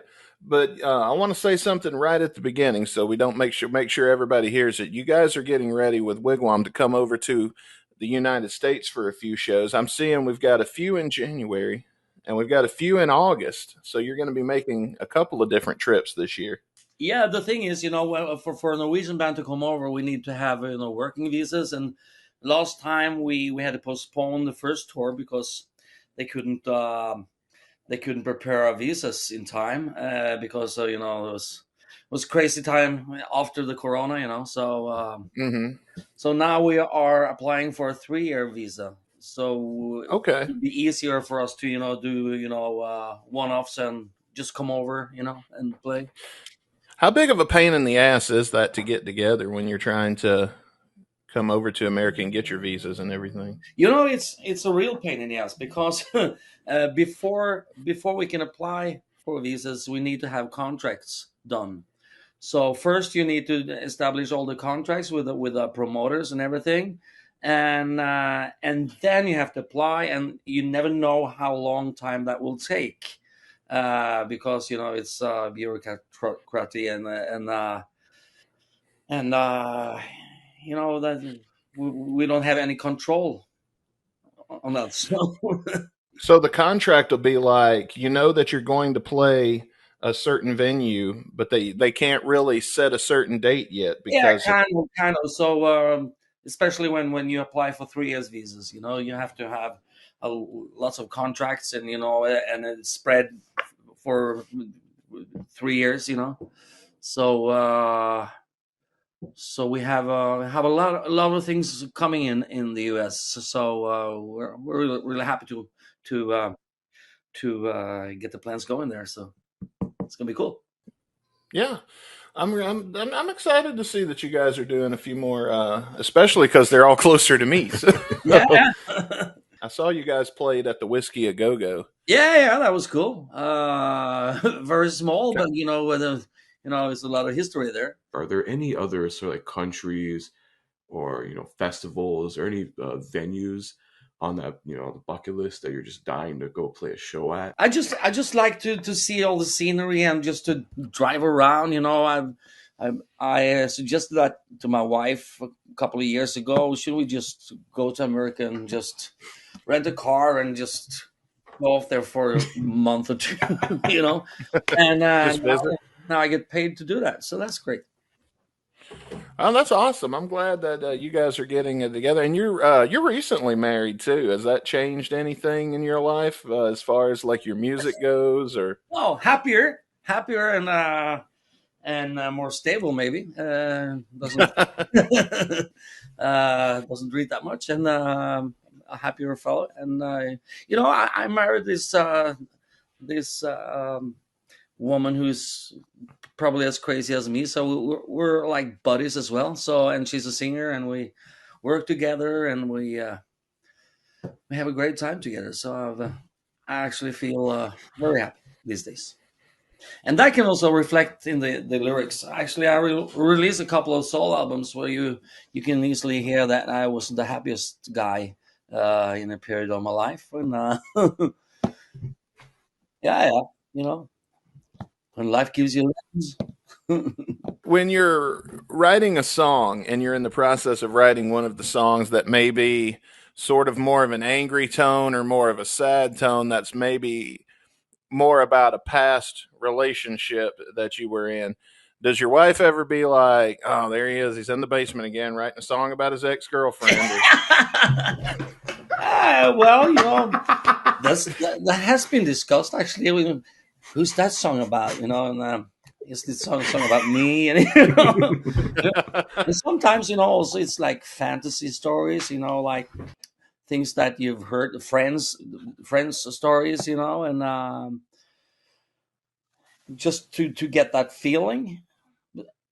But very often, you know, especially on my solo albums, I tend to be more private and personal, you know. So, but Wigwam, we like to put on a show. We like to entertain, you know. Even though the last albums have been actually more personal than we used to do, you know, back in the heydays where everything was just hooray.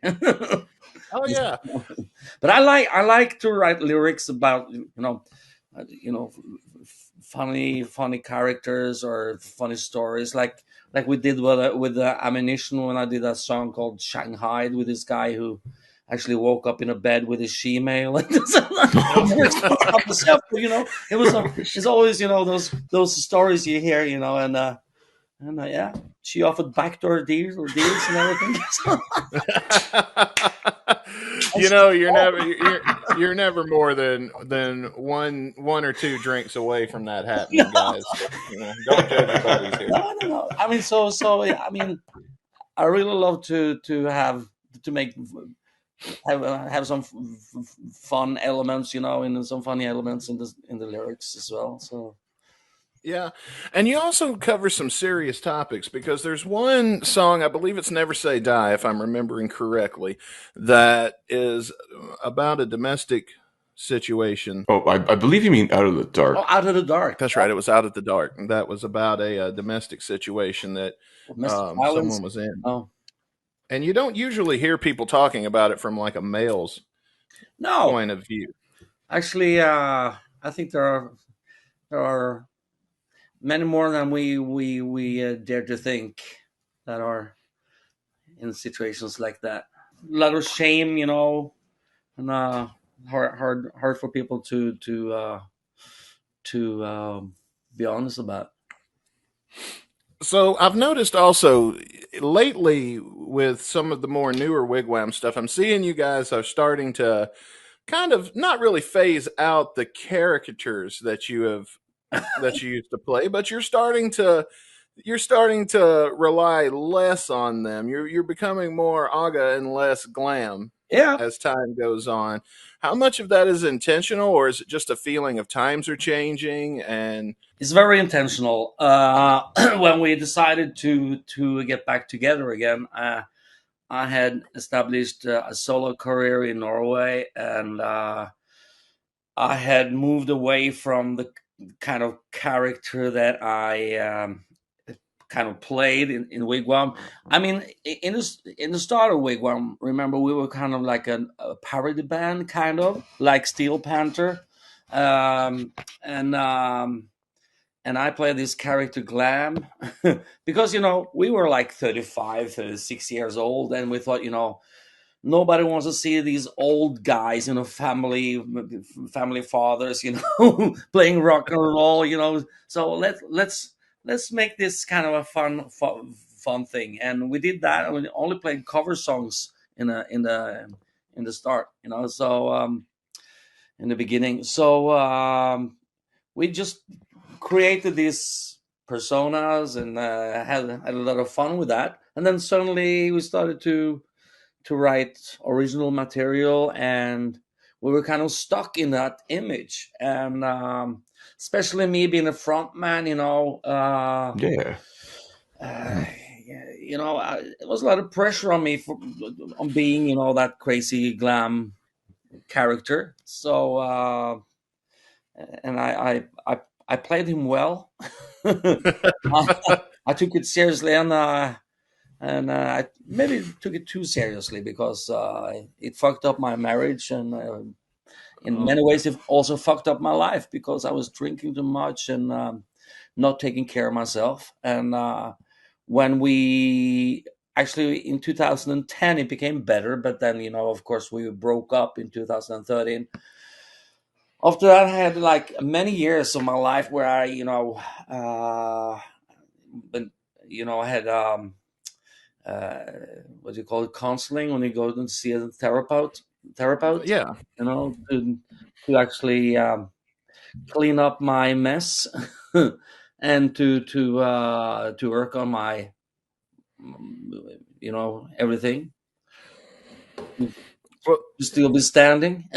Yeah, So it took a lot of work and to get there, because back then I was my soul was pretty dark, and when I actually got myself out of this mess and moved on, when we were getting together with Wigwam, it kind of I had so many bad memories from my own experiences in my own personal life that I didn't want to be associated with that persona. Maybe now I'm dealing with it in a total much better way. You can call me glam if you like. I'm more secure now, and we make these songs in a different way these days, and we don't need to put on to try to be someone we're not. That's You've been able to separate the two, and the band has become more popular with or without the characters, so they're not really needed. No, exactly. And I actually think that people appreciate it more now. They see that we're just normal persons, normal people living our lives. Back then, I couldn't even tell. I couldn't be official with being married. We were reversed. Everything was secret. We were from planet somewhere. Yeah. That's pretty hard, especially when you meet your fans with your little 6-year-old daughter, and you don't know who am I to be now, her father or their idol, and yeah, that's pretty hard. That sounds like it would be. Well, let me ask you this. So I want to go back a little bit, and I want to ask you about this. So you kind of started out not really in the rock and roll scene, but more in like sort of a musical scene. You played in a musical called Hair, where you played the character Wolf, and that's kind of, I guess, where you sort of got your first taste. This is way back in like '92, where you got your first taste of being on stage. How much of the acting role that you had over there did you take with you to sort of influence your stage presence and what you would do later on as a rock star? Well, it's not actually that. I actually started with the rock and roll bands. I played in hard rock bands from 1984, and we had pretty much the same style. We loved the Dokken back then, and that's the kind of style that we did. And then suddenly, but we never got anywhere. So we were too young, and weren't too good. So when I was offered doing different kinds of shows instead, singing in a different way, I actually did that, even though that was my dream. It was my dream to be in musicals either. But when I was offered roles and jobs like that, I took them, and I learned a lot from it, and I also learned to appreciate it, and it helped me meet new musicians that were actually on another level, and started new bands, and But it was, at the same time, it taught me also how important, the showmanship and the preparations behind putting on a show and everything. Because when we started with Wigwam, I had already done so much musical work and put up my own productions and stuff like that. So I remember we were gonna have like some naughty nurses in a limo coming in and everything, so like a theatrical opening to the show and stuff. And I remember the guys and me were sitting down after the sound check, and or I think it was Bernd Flash, the bass player, saying, "Oh, we'll be good to go up now and have a beer and just relax us." Now we have to rehearse for the opening thing. And the opening thing, he's just gonna come in there with a limousine, yeah, and everything has to be timed. You see, because it looks pretty easy, but you have to time when is the car actually going to move, when are we going out there in order to reach to our instrument when the intro is over and the car is every those small details, and they were kind of angry with me, thinking I was hopeless to work with. But then they saw how much planning we needed to actually get that going. I remember us sitting in the limo and yeah, so when are we going now, guys? This was so easy. You go now? No, because somebody has to tell someone to open the fucking door for us to drive in, and that has to be, there's a link. There's a system here. Yeah. Have you ever had like one of those, what do you call it? Spinal Tap moments? Like, if we've had Spinal Tap moments? Yeah. Oh, yeah, I had some. Especially when you use these, platform boots. Oh, wow. That's typical, for the heel to fall off, and you go flat on your nose and, have a roadie coming in with gaffer tape. Oh, my goodness. Person falling off the So you'd be like in the middle of the song, you're singing while somebody's over here taping up the boot and Oh man. I almost burnt up once.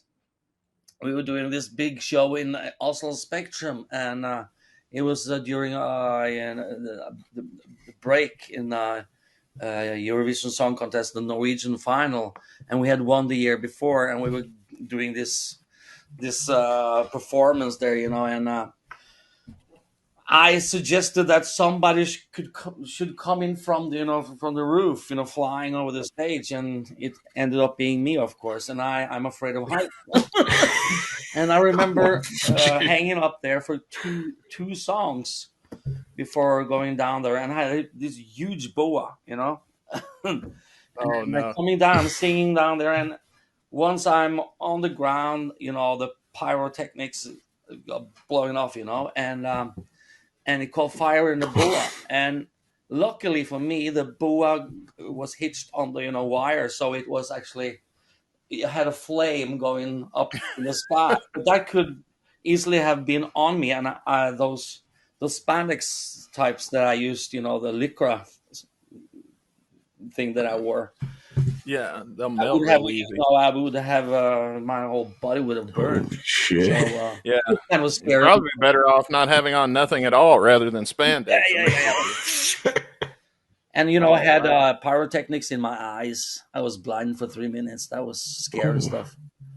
Oh no! And did you just keep going? Like no, I had I had organized every pyrotechnic, everything. I knew every moment that was going to be done by pyrotechnics. So our guy who did the pyrotechnic, he was so secure that I knew every shot, So there was one moment that he was actually sitting with his back to me and just fired off, and I was actually just like right over it, so it right in my eyes. and that was it wow. burnt like hell, and it was black, totally black. I just went backstage and got some water in it, and it was like that was a very scary moment. Man. Wow. Oh wow. Yeah. Does the makeup or anything, is any of that flammable, or does it make it worse? Luckily, maybe it was in the end of the set, so we probably had been Oh. cutting it Yeah. off. Oh, okay. For me, maybe. Well, let me ask you this. So you guys first really started, one of the things, if you search Wigwam, one of the first things that's going to come up is when you guys were in the Eurovision contest. Yep. And you represented Norway. And to Americans, I think that might be, we don't really have anything like that over here. So it might be kind of lost on some people how big of an honor it is to be asked to participate in something like Eurovision. How did that go down? Oh, it's a competition, and the Norwegian audience will vote for which song to represent Norway, and we won. So it was a big honor, and we actually participated the year before. We were releasing our album 667, The Neighbor of the Beast, which was literally recorded on a cracked Cubase in Tron, our guitar player's bedroom. Oh, wow. Because we didn't have a deal or anything, and nobody cared about this kind of music, at least not in Norway back in those days. And but we managed to produce our first album, and we got this deal, and it was pretty hard, man. And I remember I sent to the Norwegian Broadcasting one of our songs called Crazy Things, and we were invited to an audition. Back then, you auditioned the songs, so we came in there in full makeup and gear, and we never thought, never in our lives would think that we would actually get that gig, but we hoped we could get some, the corporation gigs and stuff, parties that we actually played back in those days, But they really loved us, and we participated with that song, and we made number 3. And the whole country was like, "Wow, cool band," and that was such a great promotion for us that we managed to have this great tour in Norway, and could actually do this for a living. And so when but NRK, the Norwegian Broadcasting, they really thought we had bigger potential, so they wanted us to participate one more year, the next year, because they saw something new and fresh for that kind of old-fashioned competition, in music. And we actually told them no. Been here, done that. Now we have established this band, and now we're trying to work on the same terms as other bands. But they really didn't give up, and we could pick which song we like. So, and we did that, won the whole shit, and and that was a massive year, man. We never thought that we would win, so we had booked this massive tour already because we were going to the final again, and after we won, we tripled that that tour. So that album that you that was on In My Dreams was on Hard to Be a Rock and Roller, right? Hard to Be a Rock and Roller. Yeah, there's so many other songs that are also on that album that, in my opinion, at least my humble opinion, for what that's worth, are on the same caliber of a song like In My Dreams. What made In My Dreams stand out more to be the song of choice that would go on to be your? I have to tell you, first we released 667, The Neighbor of the Beast, and then we released Hard to Be a Rock and Roller, which was pretty much the same album with a new cover, and we just remixed some of the songs, and we added some other songs, and then we were asked to do the Eurovision Song Contest again, and we had started to write for this next album called Wigwam Mania, and we had 2 songs that we actually discussed using, and one was In My Dreams, which Tron had written, and a song that I had written called Rock and Roll Chick Like You or something, Rock and Roll Girl Like You. And I really wanted that song. I thought that was much cooler. Of course, we fought for each other's songs. And I remember telling, Tron, I can't hear the hit in this In My Dreams song, because it started with in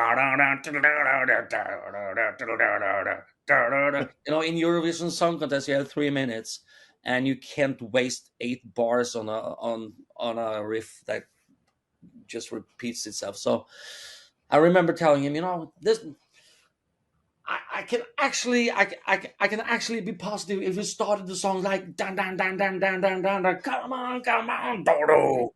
Yeah, cool. And we did that, and that was a Oh, so that's where that comes from. Huh? That's interesting that's where that comes from. Yeah. Because you need to be interesting. I'm 5 seconds after the song has started, people, you have to keep their attention. Da da da da. Certainly, yeah. People, especially today, more than ever. Yeah. But it was a fantastic possibility for us, and we worked hard. Oh yeah. How did Wigwam first come together? We were a bar band. Tron Holter, he was a famous guitar player throughout the whole 80s, playing with Ole Evenrud, who was a big name in Norway. He actually moved to New York for a while too. I think they had some major labels signing them, back in the days. Yeah. And he had this gig in his hometown where he was putting together a jam band every Friday night, and in those days, live music was finally coming back again after a long time with, only DJs, all that shit in 90s Oh, stuff. yeah. So, so we met and had this jam session every Friday night, and it was so cool to actually be able to sing the way I used to sing again, and to hear people playing instruments the way they used to play instruments again. Because, there was a period when, you have too much vibrato in your voice, and you have to sing like this guy in Oasis, and everything hard rock was like taboo back then, so it was so fun to actually be able to play that good old music again. And we did that every Friday night, and we were called the Absolute Friday Band.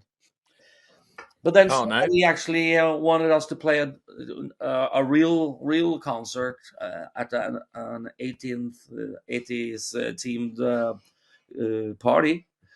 And that same week we decided on the image and the characters and everything, just to have some fun at that 80 party, So and that became very popular. So we got a lot of gigs, and we played a lot, and we did, covers from Kiss and Motley Crue and Van Halen and all the bands that we loved. And once in a while, we snuck in, one of our own. We had started to write. We never introduced them as our own songs. You just Trojan horse them in there. Yeah. I was just play the song. Here's a song, And after the shows, people would come to us after the shows and ask, that Kiss song. Which album is that Kiss song from? I don't remember. And we never told people that they were our own songs. We just tried them, so to see if they would make it. Do you think people would have given them the same chance had they known they were originals? Or would it have been like, we ain't got time to listen to your demo, man? Like, yeah, maybe people would, listen to them with different ears, maybe. Yeah, because they thought we introduced them as our own songs. They were probably thinking they were classics, so they had to know the lyrics. So we had actually people were singing along to songs they never heard. That's kind of brilliant. That's I remember "Blessed Tonight" was one of those songs. "No More Living in Lies," "No More Living on Lies," and "Blessed Tonight." Some of the first songs that were played live. Yeah. Oh wow, that must have been awesome to be at one of those shows. Yeah, great days, man. We saw on Setlist FM, maybe it was a few months ago or something like that. You guys had done a show where it was mostly Kiss. Yeah. Kiss covers. Yeah, we were doing this this thing. We collaborated with Gene Simmons' Moneybag Sodas, and we had this pre-party and after party after Kiss last show in Norway. So Kiss Army, they were one of the first to really open their arms to Wigwam. And they invited us to do a lot of Kiss expos and stuff like that. So we actually played with remember us playing with Eric Singer back in the days. We did songs with him, and we also recorded "I Was Made for Loving You" with Bruce Kulick. And Wait, so you guys did stuff on this? No. Those expo, gatherings. Oh, okay, yeah. Okay. So during those parties, Eric Singer, some of the Kiss guys would show up and they play acoustic and sign stuff, and we were invited to do some of those parties, and so. Yeah, Kiss is a band I know we mentioned quite a plenty on this podcast. I mean, second only to Guns N' Roses, obviously, but I know the band's a huge influence on you, especially hearing all these stories as well. But I have to ask, favorite era of Kiss and why? That's pretty hard for me to decide. I'm that's difficult. I really love the Revenge era because then I started to believe in Kiss again. I thought they lost it kind of in the last part of the 80s, and when I heard Unholy, I thought, wow, he's back. The mean guy is back. Yeah. It was a great album, but I grew up on Dynasty and Unmasked when I was like 10 years old, so I remember those albums, from my childhood, so Certainly. But we were always dreaming about seeing Kiss, the classic Kiss, in the Destroyer show and everything. Of course, Destroyer is the obvious choice, for me. It's the best Kiss ever. Oh, that's a good one. It's the best one. Producer as well. But people, they like to criticize them over Monster and Sonic Boom. I really like those two albums, actually. I do too. Especially Sonic Boom. It sounds, you can easily hear that they're trying to create that kind of rock and roll over vibe again, and I think they really had some cool songs on it. You guys broke up in around 2012 ish, I believe. After we had broken up in 2013, it was like 5 years. We never saw each other, never talked to each other, and after a while, I met Tron, and we started to become friends again. We had lots of deep conversations, and and started to enjoy our company, again. And we started to meet the other guys, and for many years, I received calls from the Norwegian broadcasting that wanted to invite us for a one-off at the Eurovision Song Contest final. Here they are, shock performance, and every time they would call, I say, fuck no, I'm done with that. But there was this year 2018, was it 2019 maybe? I actually told the guys that I had received this call again, and maybe we should finally do it because we had the right motivation because we were friends again. And the guys were like, wow, that would be cool to just do a one-off, just do a couple of songs in that show. And one thing led to another, and if we're doing that show, maybe we should actually write a new song and release it as a single. Yeah, that would be cool. Maybe we should do one festival Yeah, because we enjoyed our company again. So we were having a good time together, and I started to write music again, and this So it just snowballed. It was this like a snowballed. snowball. And then of course the corona came and everything was postponed, and then we actually had a chance to sit down and write music together, and we had never collaborated that good. We were having a good time writing together, and there was a lot of camaraderie and respect. And then we released our comeback album, Never Say Die, and got out there, wanted to get out and play, and we had this new agency. Hard for them to book the band because of the corona, and there was this latency, because there were like booked shows that have been booked for 2 years, and they were not now taking the whole summer, and we had to wait. It was crazy. So I was just wanting to know how the process was for having Do You Want to Taste It be the theme song of the Peacemaker streaming series. Was it like a record label deal? Oh, it thing, was or- via a sync label, through the publishing. Yeah. And they didn't let us know what it was. It was for. They told us they wanted to check out the songs, and wanted all the stems, the layers. We sent them multi tracks and everything so they could play with, and we thought it would be like something like maybe a commercial or something. And then we heard there's something called Peacemaker and and the Suicide Squad, and wow, cool. So when all of that blew up, what was your reaction to that intro going as viral as it did? Oh, it was mixed emotions, really, because 3 days before the premiere, our agency decided to leave us. Your manager, your management just our ditched you? agency, our management. So they decided to drop us, and I saw that by an accident. I was actually just online and just checked out their website, and well, aren't we among their artists anymore? Even though we had a contract saying that they would have in the contract it says they have to give us a 3 months notice. They had literally just thrown us out, and I called these guys, and what are you doing now?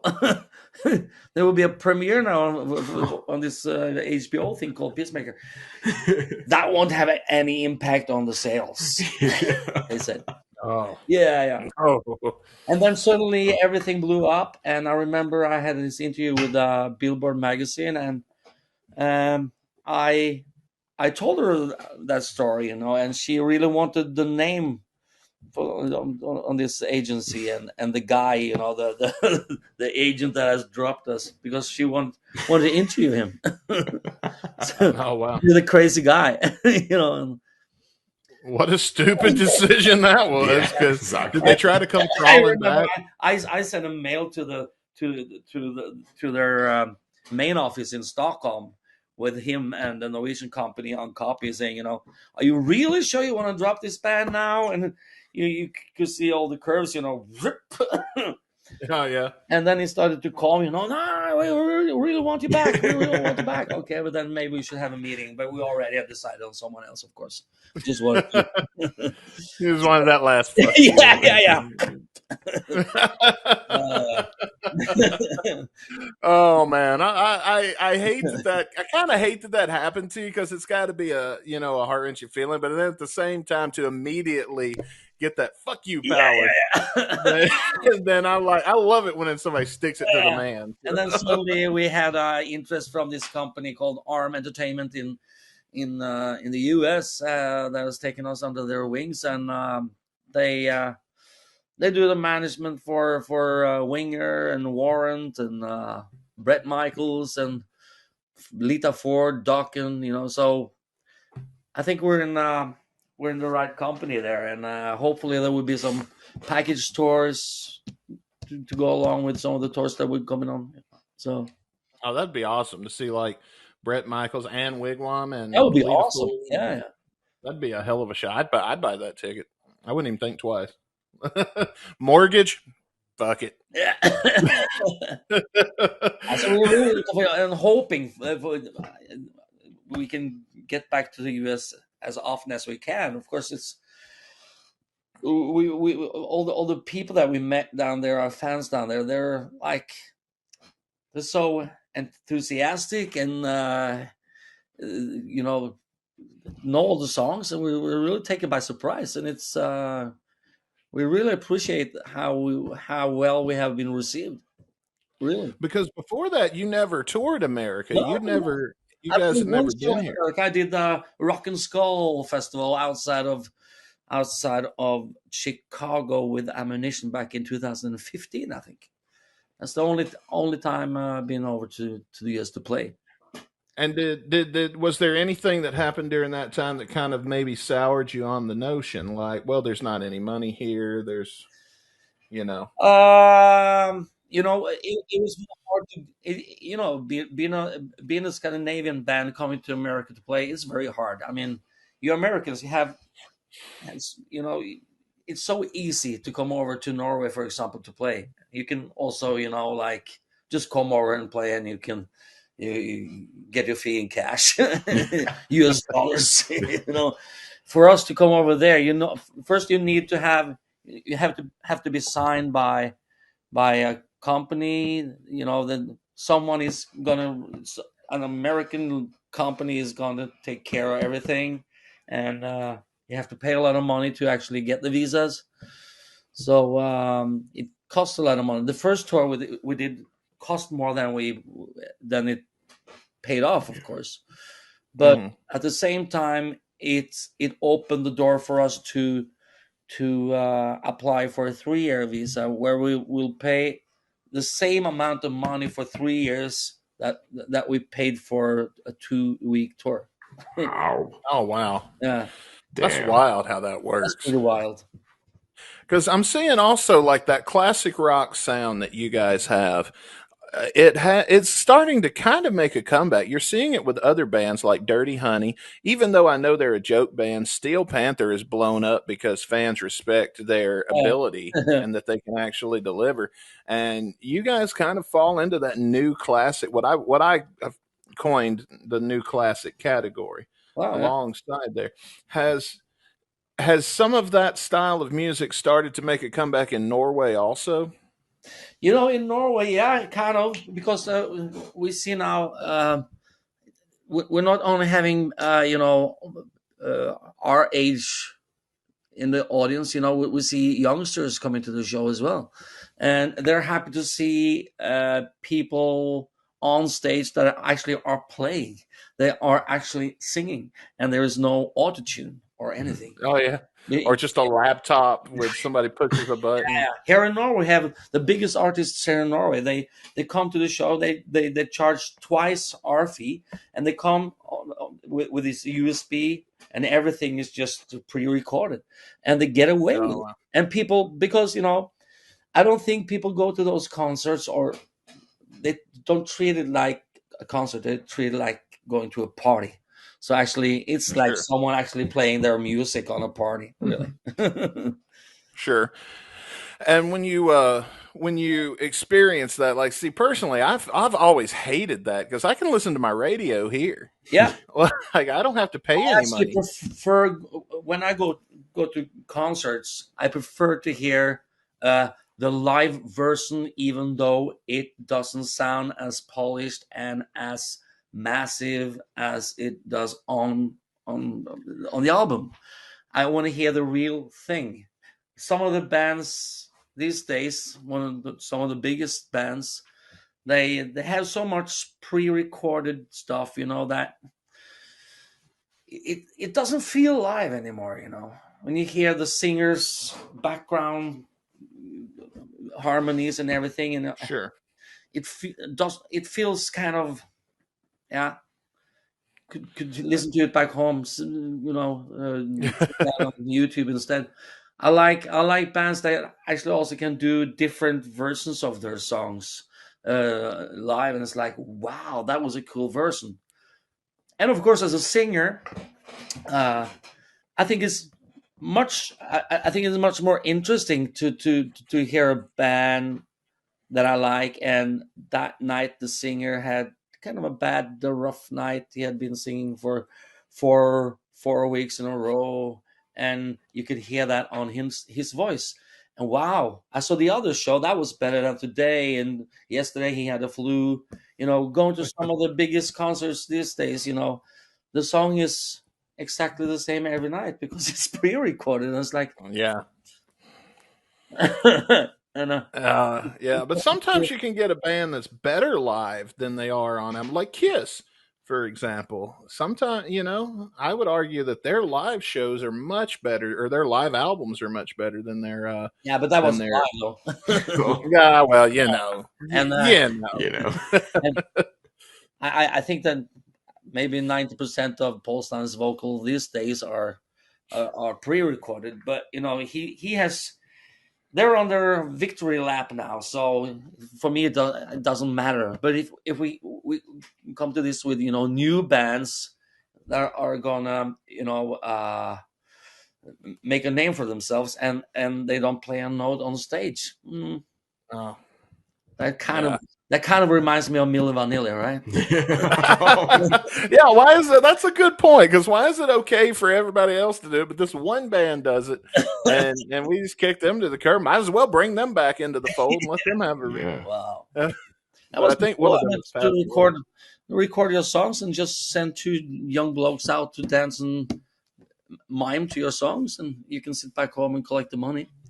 Yeah, I never understood though why Milli Vanilli didn't just go, "Sorry, I had a cold that night," and then just kept on making their money. Like it would have been so simple. Sorry about that. I had a cold that night, so we lip sync. The real Milli Vanilli band, they released the albums after that, and but they never got any popular. There's a reason why they never got the deal, because they didn't look a bit. They sounded a bit, and yeah. Oh yeah. Have you guys ever, speaking of live music and stuff like that, have you guys ever considered the release of like a live album or maybe even a DVD? Yeah, funny you bring that up, because me and Tron was actually talking about that the other day.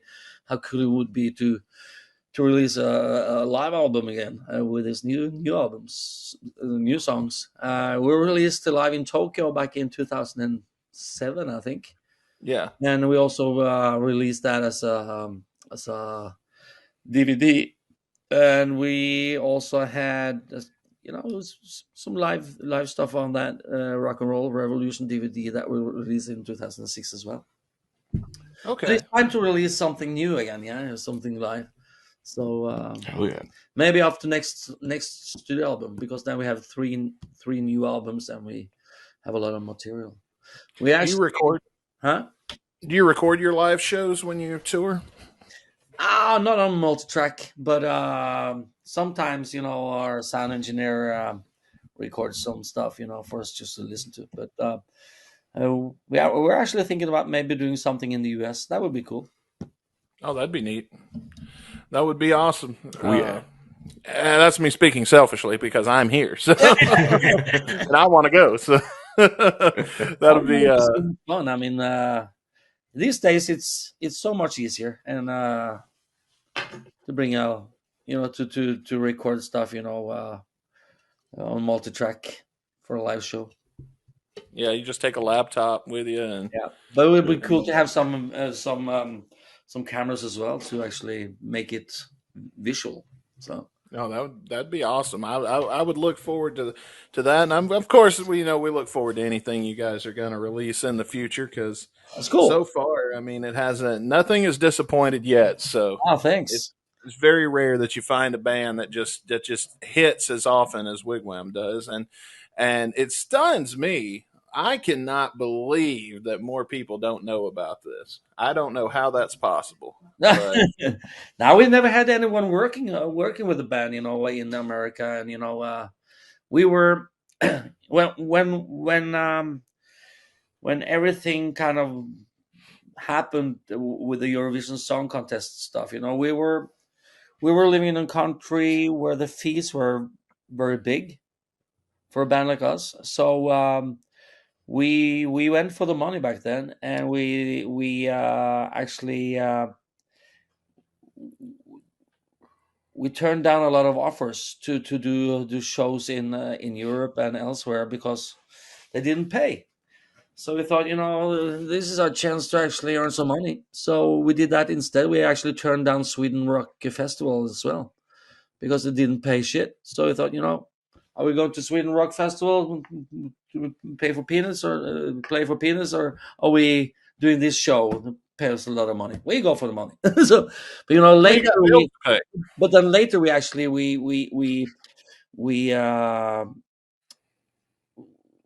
were a bit sad that we had gone with the money for a lot of reasons, because we should have done Sweden Rock Festival. We should have played more in Europe. We should have gotten ourselves a European agent back then, and actually worked harder to get outside of Norway, because we played so much in Norway that actually at the time we could see it drop. We played in every block in every corner. Oh fuck! Are they coming here again? No, we get tired of it. Fuck ups. Well, that's kind of I guess for a fan it'd be a good problem to have, but then at the same time I can see that when you diminish the rarity of it, that it doesn't the draw. Leave people wanting more. And back then I remember us, we had so many fans on the front rows that we knew hadn't seen. They came to the fourth or fifth concert in a row, so we started to kind of feel bad for playing the same songs over and over again. We didn't think about the 15,000 behind them, so we started to play obscure songs to please these, the hardcore base, and people in the back, started to wonder what kind of shitty songs are they. Yeah. Not that they were shitty songs, but they hadn't heard them so much. So, well, that's the thing though that even like fans don't really think about is that there really are two brackets of fans. You've got your diehards to please, but there's not many of those, no matter who you are.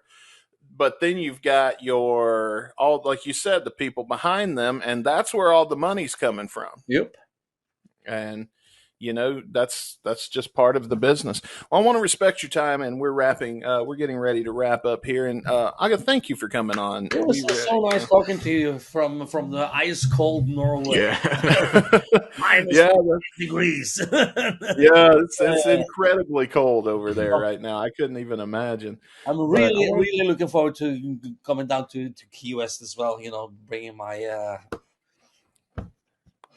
Oh yeah, it'd be nice in Florida. No wonder you guys play Florida so much. Mosquito. That's gonna be great. They pay good too, apparently.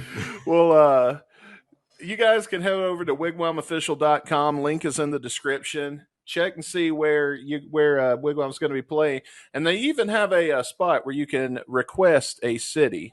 So if enough of you guys go in and request a certain city on their website, then things might be the best way to make things happen to be able to see the band. Thank you for having me.